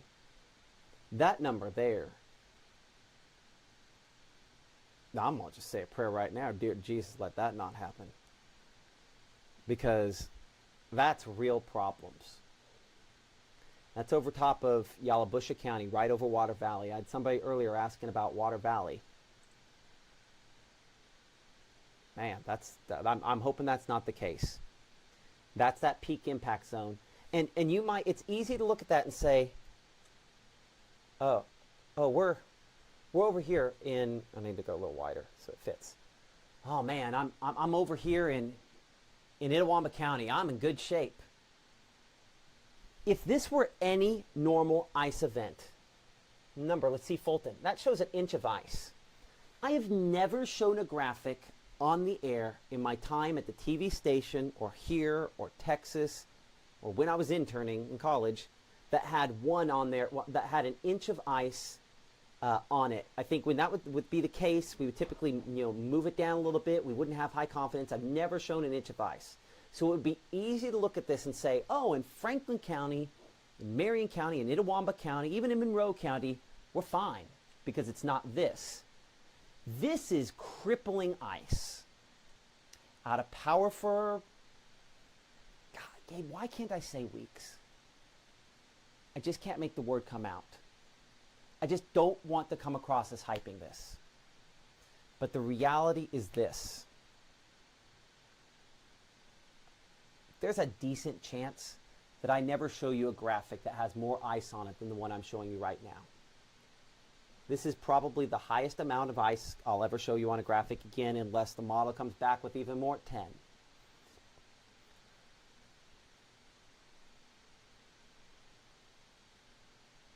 Yeah. So, looking at the chat here, folks asking when it's going to start. Let's get back to that. Are we good to where we can come back to some of the pictures over there, Gabe, at this point yet? All set. You're good to go. Okay. So I will bring that up and I'll let you kind of talk about what we're seeing, and I'll get closer here so I'll pick you up on the mic. Okay, so this was a Weather Watcher picture submitted by Mary Catherine in Red Bay, and I have seen an absurd amount of people talking about migraines, and it's because of that pressure change. And here you're getting a visual. So this is, give me the right terminology on this, Matt. Is it just a barometer in this pic, or is it a certain type? Oh, it probably is a certain type. I couldn't tell you the name offhand. I'd have to look it up. a barometer of some sort, and it shows. I gotta remember honestly because I looked at the whole distribution of this barometer because we have it at the house. And now this means a pressure drop, correct? Let me think. If there's a pressure drop, it pushes it up like that. High pressure would push it down in, so that'd be a pressure drop. Yeah, so that's a pressure drop right there. And if you remember, right around the area where we were expecting that low to form over the weekend, Red Bay was not far away from that. Now, I'm not saying it's happening right now, but that pressure's already low, and migraines have definitely been increased in a lot of viewers as they've been talking about it all week long. So that just might be stress headaches, Gabe. Might be stress headaches. I mean, that's what you and I have, right? I don't, luckily. Well, that makes one of us. Because looking at that latest ice total, whoo, it got strong. Yeah. Okay, go to the next one. So the next one, it's just a beautiful sunset, and might I add, might be a little bit of time before we get to see a beautiful sunset, so soak it in. Patsy and Okolona submitting this one.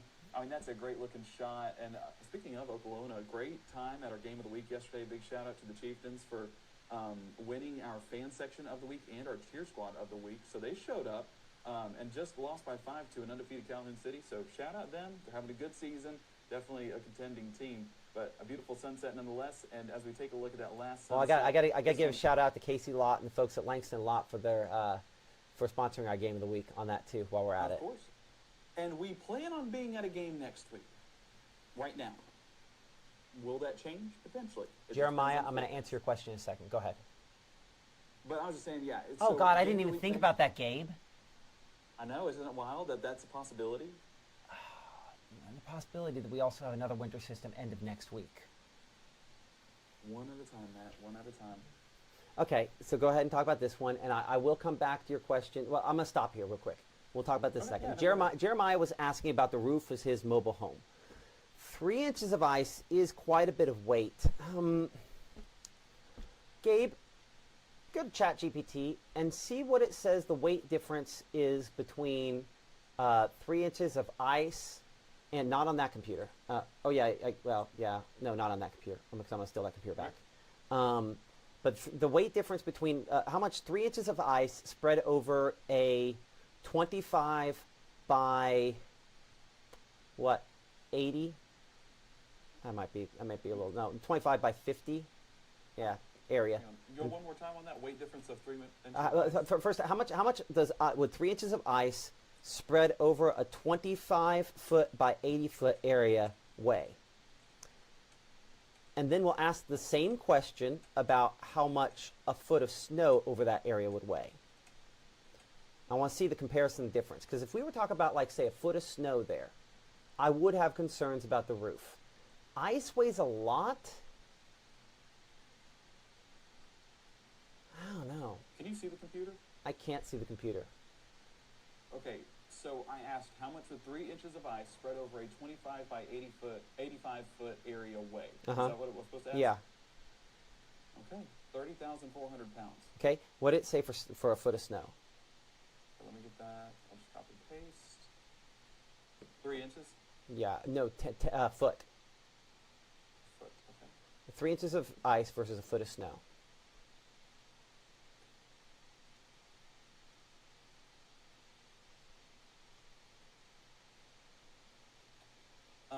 Average snow, 37,000 pounds. A light snow, 16,000 pounds. And a wet snow, 53,000 pounds. Okay, so what was the ice versus that?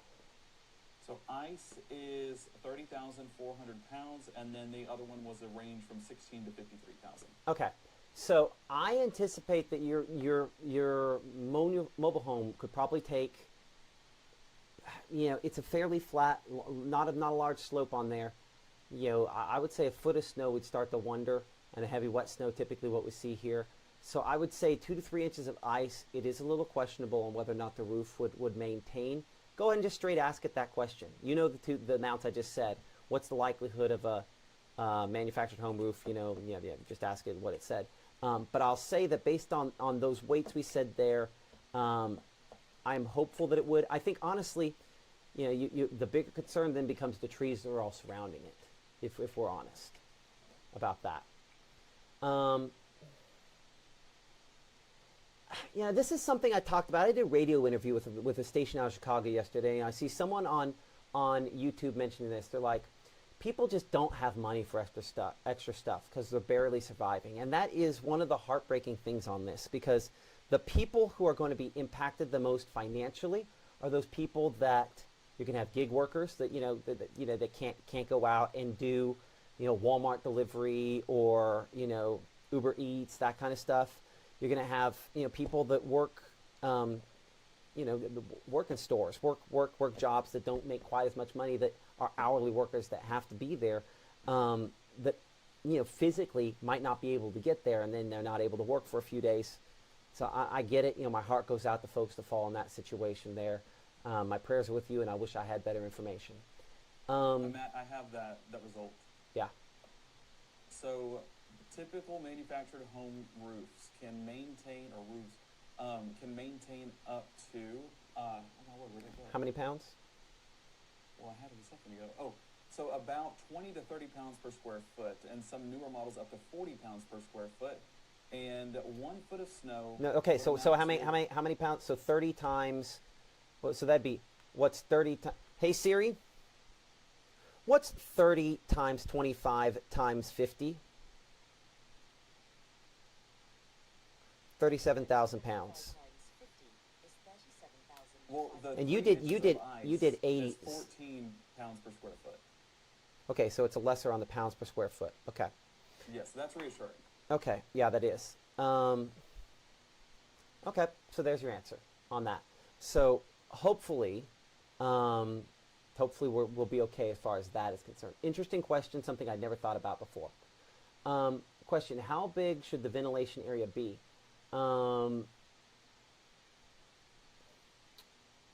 Let's be clear. Maggie's asking how good a different Maggie asking how good the ventilation be. How big should it be?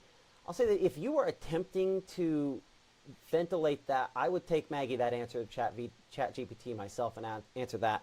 But I think the most important thing is if you're making a reasonable attempt at ventilation, you're in better shape than most. The big thing I'm just trying to get across is we have to be thinking in some way, shape, or form about ventilation when we talk about these heaters that burn fossil fuels of some kind, because they all are carbon-based and they produce carbon monoxide through part of the inefficiency of that burning. So I would definitely say that that you need to make sure that you're doing some kind of ventilation, and how much, I would probably ask some specifics on that. But if you're doing some ventilation, you're a lot better than most.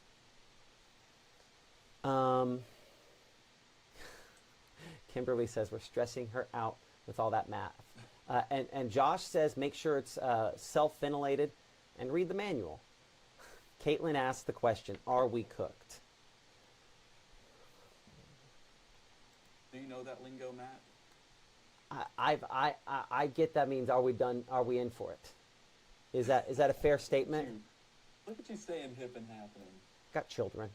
You got to do the best you can. Even though my children go to kind of a homeschool school, they still come home with lingo from time to time. Usually they're messing it up though. I don't know. 6 out of 7 times they get it right. Oh, you did it. I'm just gonna keep doing it. This is how we defeat it, people. You say it to them, then they'll give up. Do I think we'll lose power in Tupelo? We are freezer burnt. That's right. Do I think we'll lose power in Tupelo? I am expecting that I'm on the city limit. I'm just outside the city limits of Tupelo. I'm expecting I'll probably lose power. I would in no way be shocked if people in Tupelo lost power. But there's a lot of great people out there that have worked very hard to prep for this, and hopefully those preparations pay off. But I wouldn't at all be shocked if Tupelo lost power. Hey Matt, real quick, folks in chat, can they still hear me? Or yeah, I mean in theory. Well, you can ask again after I say it. Clarksdale showing precipitation. Let's actually look at radar. Curious. We haven't done that. If it's reaching the surface. Okay, so I see what you're seeing over there. I'm going to go to the Memphis radar site. Precipitation Which, with mode. how dry it is, I wouldn't be shocked at all if it's elevated. So I'm going to take it back and put on basically all of it. And yeah, we're showing some here, but this is pretty light stuff. I would say the majority of that is probably not making it to the ground there in Clarksdale. But you know the beauty of that, Gabe? Do you know how we answer that question, Gabe? Take me home. Take me home. Let's pull up a camera. So this one is there along the Mississippi River. At least some of those cameras working. I don't see a whole lot there. Let's actually look I've in. got cameras pulled up behind the scenes. I can look. Let's look in Clarksdale. We're looking down. No, I don't see much. Yeah, I'm gonna go with no. It's pretty light. I don't think it's making it to the ground there yet. Again, this is the thing that we're facing with this in Clarksdale. See how that temperature, that dew point is 22? That's a 9-degree difference between the temperature and the dew point there.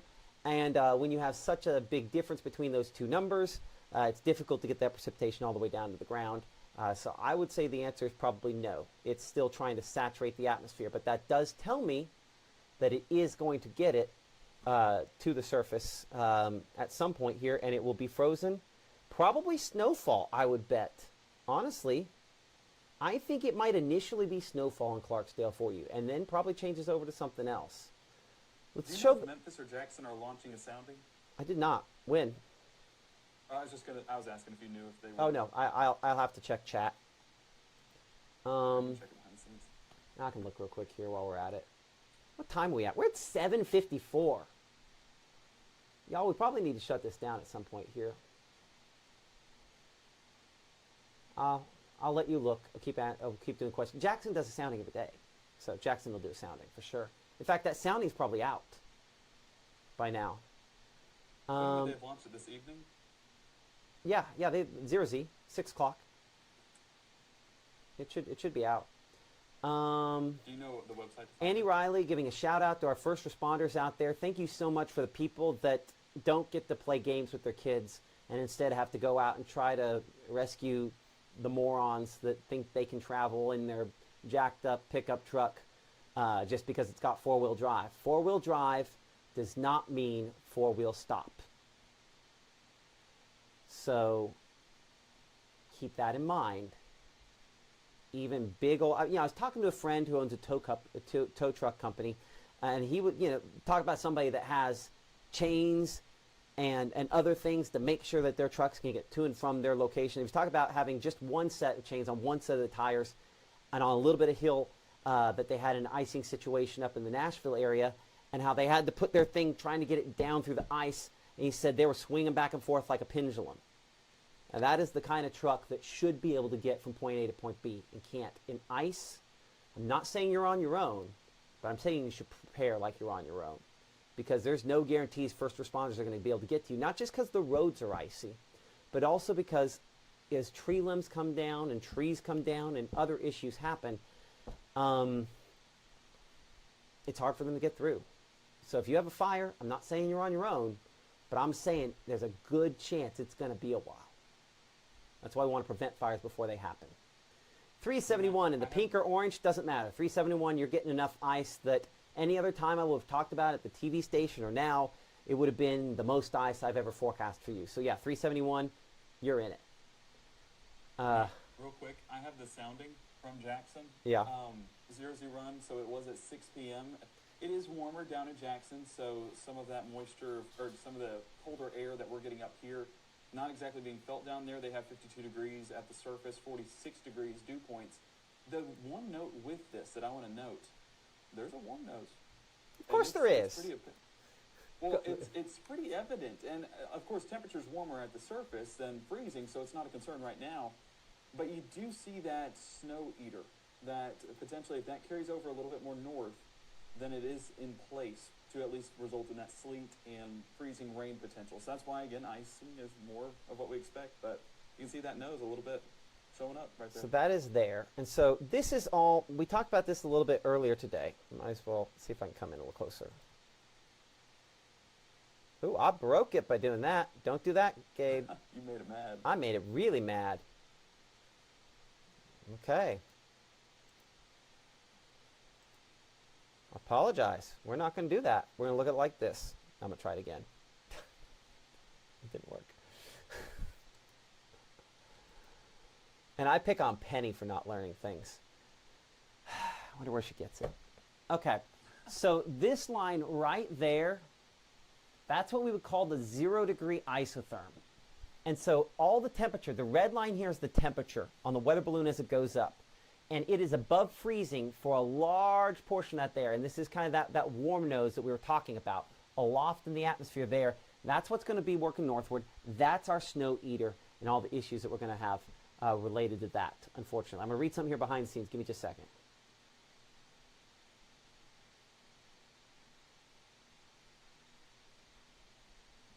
Okay.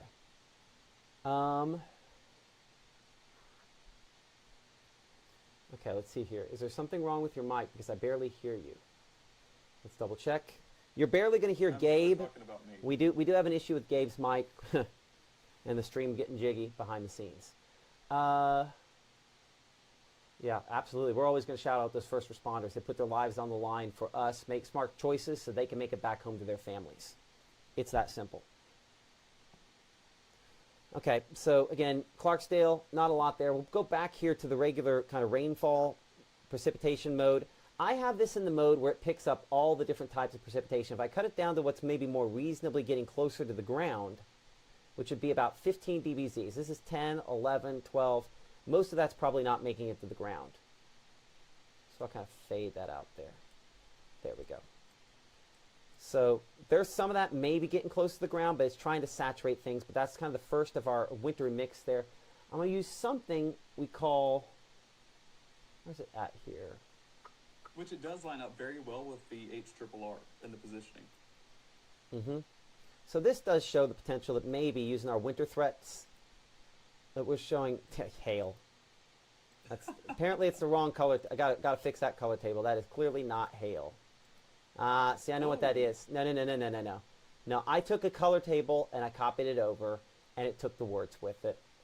We're gonna. Oh man, that's So gonna take a while. we're not 100 miles an hour in Arkansas, are we? We're definitely not. That's something that I took somebody else's color table and I broke it. So, oops. Let's go to a color table that doesn't match. So this one will actually work right. So that shows that's still primarily, I think, rainfall based on that color table. No, that does show that's some kind of a mix. Let's try this. There, that's more reasonable. So this is showing, you know, a trace to 1/10 of an inch of wintry precipitation per hour out of this. I guess that's a reminder to myself that even light wintry precipitation can cause icing, and that can cause problems. So there is, again, some of that that's moving in from the west, and it's going to cause some issues tonight. In Clarksdale at the surface. It's cold enough, so that shows that potentially is more icing than anything else at this point, looking at our winter threats there. So again, there's a lot of winter products here we're going to learn more how to use coming up here in the next couple of days, because we haven't had wintry weather. So, yeah. Okay. What about wind? Thank you for asking. When does it actually start in the Golden Triangle? Let's answer that first. The rain is going to start tonight, and there will be some mix in the Golden Triangle tonight.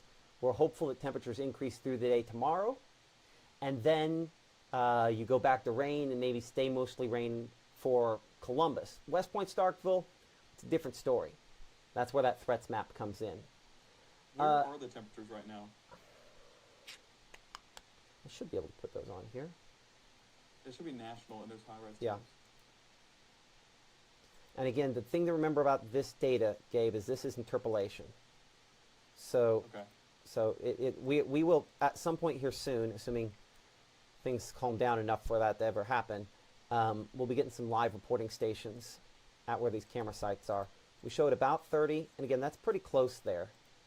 You can see how temperatures are warmer to the east, but I'm actually going to clear those off for a second, because one of the things that's important while looking at this, that kind of puts some more back on there, close to Cleveland and Greenville and Clarksdale, we were looking a second ago, and some of those temperatures. Watch how over the last hour or so, how those have dropped pretty dramatically, right? Well, 5 to 6 degrees. maybe dramatically is overstating it. Let's make it a 3-hour loop here. But the reason those have dropped like they have is because as that moisture is falling in, it's cooling it. That evaporative cooling is getting that temperature to drop a little bit. I say that now, that's not necessarily the case, at least not on this here. So I think we need real data to work off of instead of interpolated data. Okay. Now I need to I was gonna answer something a minute ago and I forgot. Winds. Winds. Thank you. Okay, so wind. Which do make it have a wind chill. There's a wind It feels chill. awful outside right now. You were out there a minute ago? Yeah, I needed some fresh air. You're not feeling sick to your stomach, are you? I'm not sick to my stomach over anything other than the forecast, but... Well, I'm glad to hear that. We do NDFD wind gusts. So we have some data that's been massaged a little bit. Okay, so Saturday, there's some of our winds. You know, the reason you have some holes and stuff here is, and I actually legitimately need to shut this down here in a minute. But you know, we have, I don't know. I don't know how I feel about this. Is it because we have cyclogenesis happening overhead, it's not as breezy? That doesn't necessarily make sense. I don't necessarily agree with this. Let's get rid of this. I don't agree with that. The beauty of when we usually show stuff on air is usually I look at it before I pull it in. Let's try this, see if it's a little better. That's only 18-hour winds.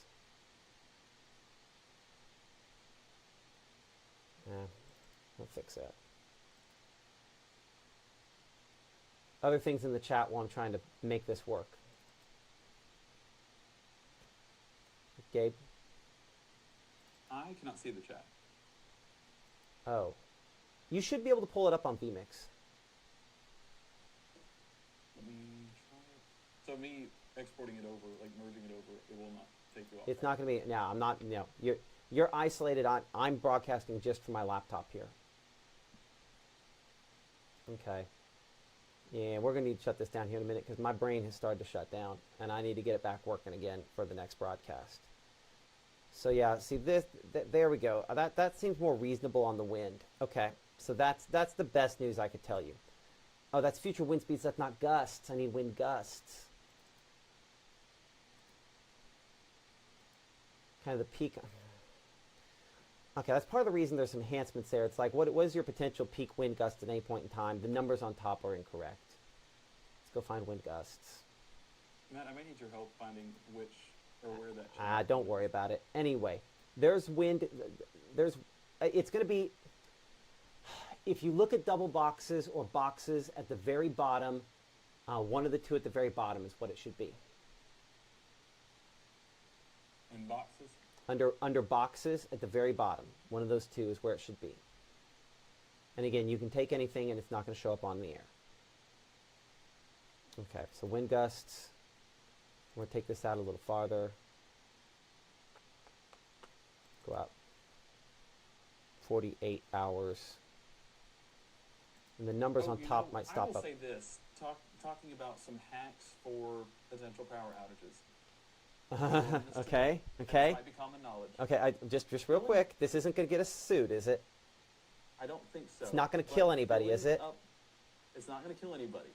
Okay. And if you disagree, then feel free to cut me off and say, Gabe, that wraps you up and you need to go take a break. No, filling up the bathtub with water.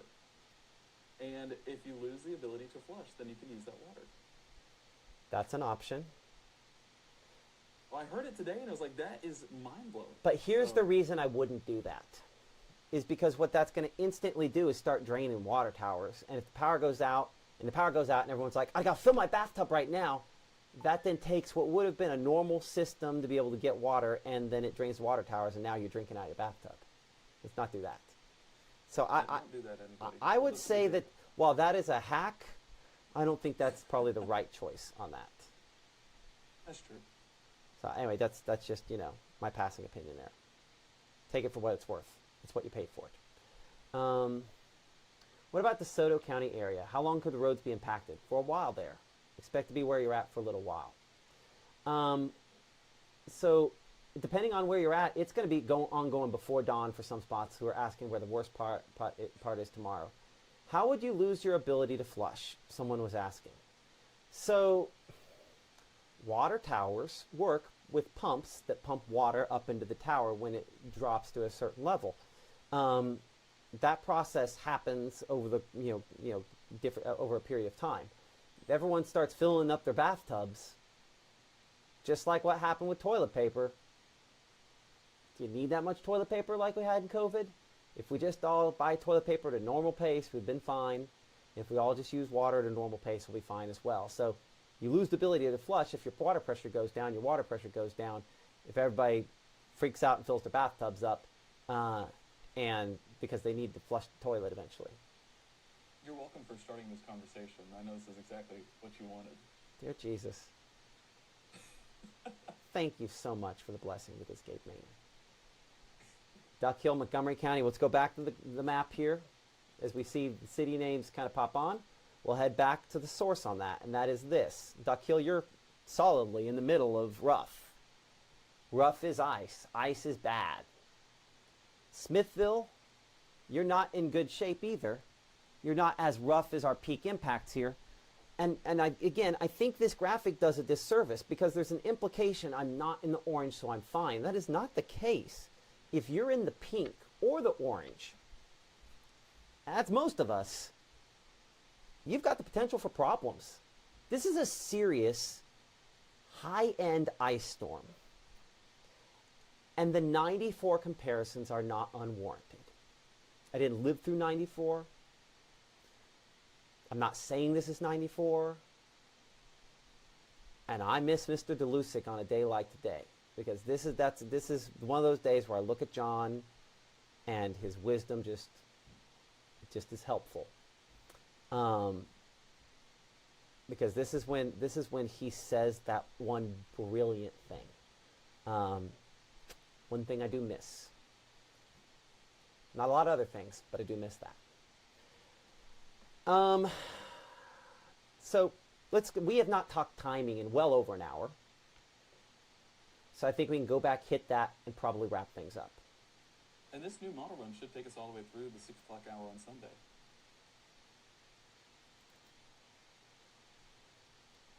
So hold on, I broke all my stuff. Did I break the first one here too? Nope, that one looks good. We'll start there. Okay, and somebody needs to take the sticky tack away from me. And maybe the microphone as well, because I'm betting that some of these text messages are my wife saying, you're done, move on. So let's talk timing. Raining heavy in Clarksdale, Matt. That was just reported by Rebecca. Almost showed you that. So let's pull up our camera there in Clarksdale. Sorry, that's not Clarksdale. I keep pulling up the Helena, West Helena cameras there. That road does look fairly glossy.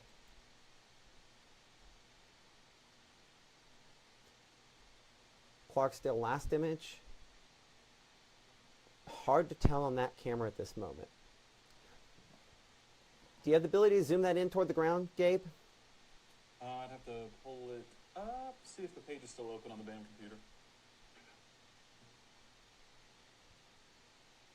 Yeah, I see Summer saying, if you're in the viewing area, or at least what we consider our viewing area, and I know that I've seen some folks on there say, hey, I'm in Virginia and watching. Thank you so much for watching, supporting us here on Mississippi Live. But, you know, obviously, the primary viewing area, and that's what she's kind of referring to there, yeah, I would say all locations in the primary viewing area, with the exception of down here, making, and maybe if we're lucky, locations closer to Columbus, well, we've got some issues. Let's look at the latest advisories and warnings, and as this says, alerts. And notice they have gone ahead and at least added them under a cold weather advisory, which is what this is here. The National Weather Service in Memphis has. Take that query off. And so that's the extreme cold watch, excuse me. Keeping that winter storm watch in effect for locations Lowndes, Oktibbeha, this is still their transition zone. Could we get away with just primarily rainfall? Look for upgrades potentially on this. If you get a bing in the middle of the night, that's not me, that's the Weather Service pushing the next alert out on the upgrade potentially of this system. Let's go back to timing here. We try to address that. And we'll come back over here. So sleeting heavy in the Clarksdale area was our report a minute ago. That's not inconceivable. Wren's Fight Garden said confirmed sleet near me in Garland County. Oh, no, that's Arkansas. Never mind. But where's Garland County, that makes Arkansas? sense. Yeah, absolutely. I think that's right on the other side of the river. Okay. So as you can see, timing lining up very well on what our Futurecast model has here. A heavier batch continuing to come in on this latest version here, 2, 3 o'clock in the morning. If and when you wake up, when you wake up tomorrow morning, we're going to stop this at 6 a.m. Most locations have seen something frozen.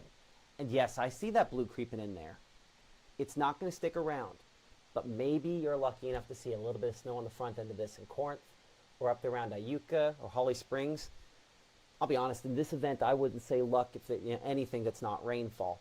But yeah, let's go forward. Let's look again at the latest there when we show the temperatures on this, looking at timing. This fact that we have some dry air kind of creeping in here at 9 o'clock in the morning is not a positive. That's actually a negative. We'd be better off with a constant shield of rainfall. Therefore, especially for locations down here around the Golden Triangle, because that, in theory, could hold temperatures where they're at. So you want rainfall, believe it or not, in Columbus and Macon, because that holds temperatures there. But the dry air helps for some evaporative cooling, and so that means when moisture falls into it, it tries dropping that temperature a little bit more in some spots.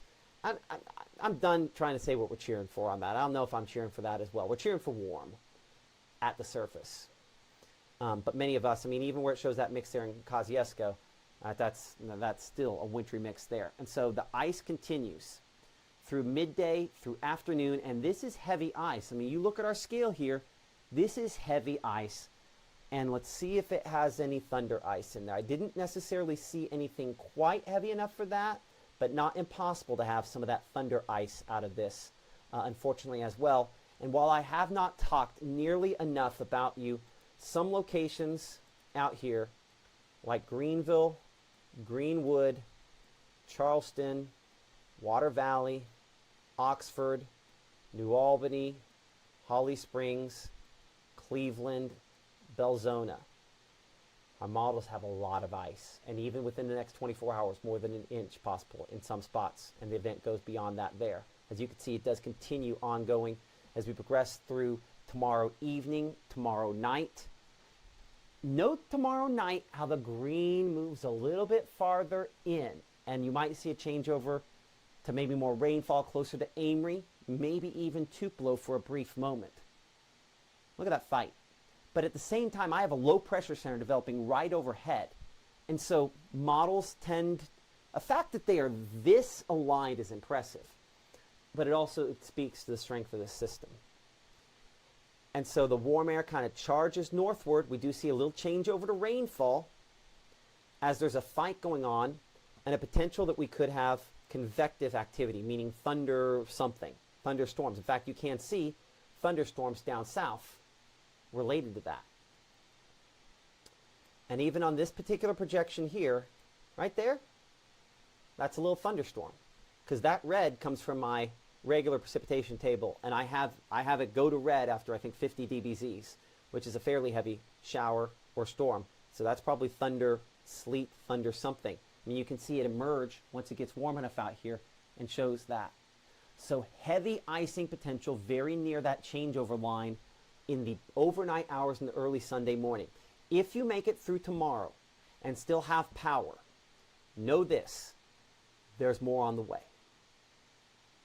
So appreciate Jill West 6645 for becoming a member level on Weather Watcher on YouTube there. Again, appreciate all the support that you have, that you're providing here.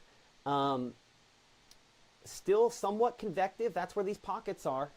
And that's where that heaviest icing, the high-end icing, ends up coming from on that. So this one restarts, and that's a different model run there, and I'm not going to go through that. So we should have an updated look at the icing here. Shield your eyes, Mr. Maynor.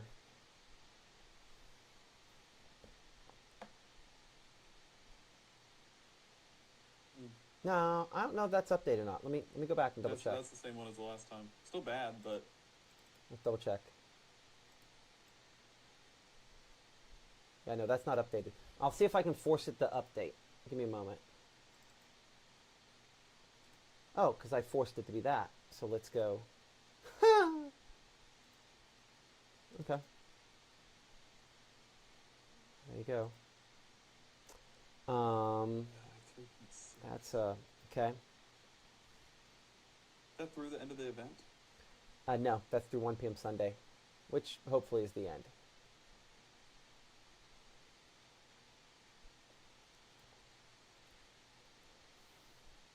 Well, it's those same spots I circled a second ago. So at least we nailed that.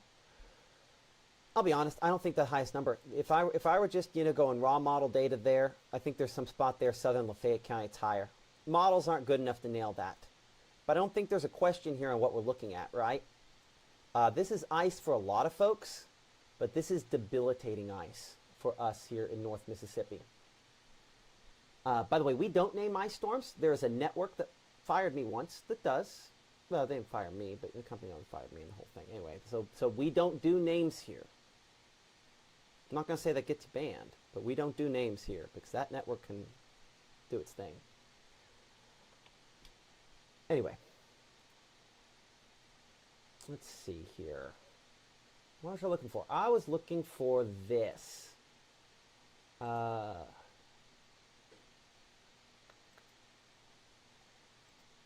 This winter impact graphic. So we've talked a lot about this. The winter impacts on this system are significant. And you'll notice this lines up almost completely and perfectly. By the way, this came out before the most recent model run. And this is impressive how closely this lines up. Man, I wish I could put these both on the same monitor and kind of circle like I did at noontime there. But that ice is very significant. And that this winter storm severity index basically looks at how do we break it down to just one chart? Because I've showed you 10 zillion things today. How do you break it down to one chart and say where is it going to be bad?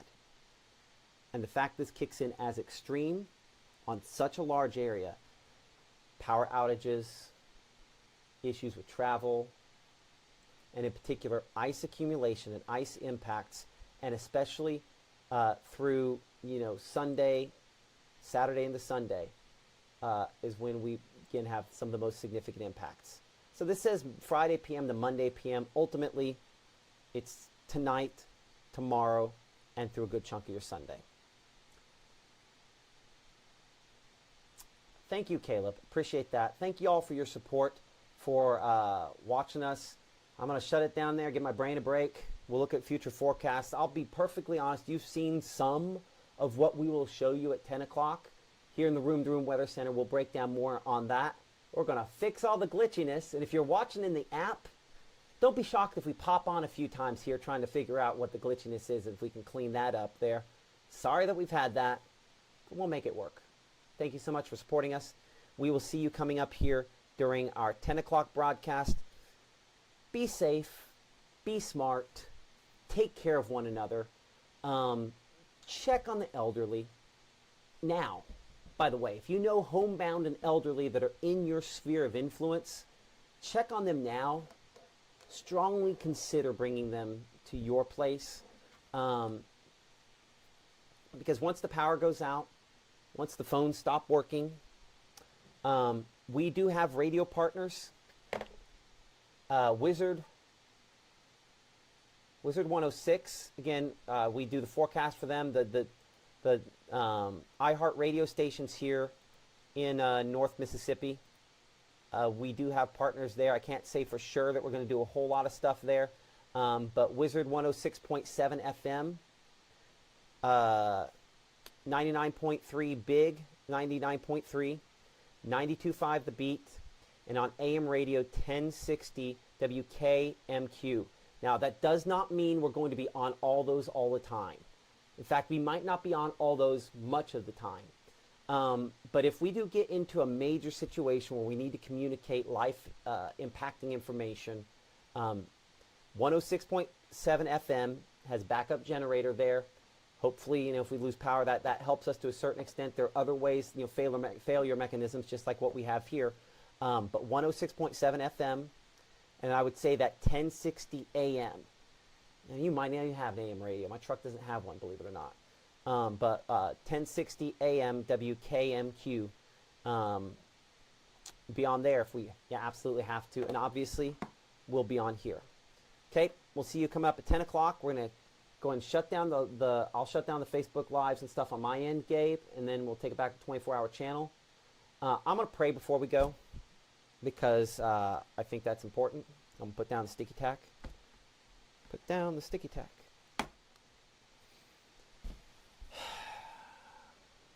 God, you're smarter than me. And you're not just an artist. You're a scientist. You're a lover. You're a friend. I'm only looking at some details here, but you're looking at all the details. And I pray that there's a detail in there that I've missed that will make this not what it looks like it could be. But God, if it is, allow people to use wisdom, allow them to find kindness in their heart for one another, and sometimes just the kindness for the people they're closest to, and just keep them safe. Give us those gut feelings that can only come from you so that we can think of the people we need to think of. But God, just help everyone to be smart about sheltering in place the next couple of days. I haven't used that phrase, but it's an important one, shelter in place. But God, just help people to be wise about when they move, and maybe most importantly, when they don't move. I know you'll take care of us. In your name we pray. Amen. Okay, we'll see you at 10 o'clock. Thank you for liking, subscribing, all the things. Support those sponsors that support us here on Mississippi Live. It's the only way we keep the lights on, quite literally, at my house. We'll see you come up at 10.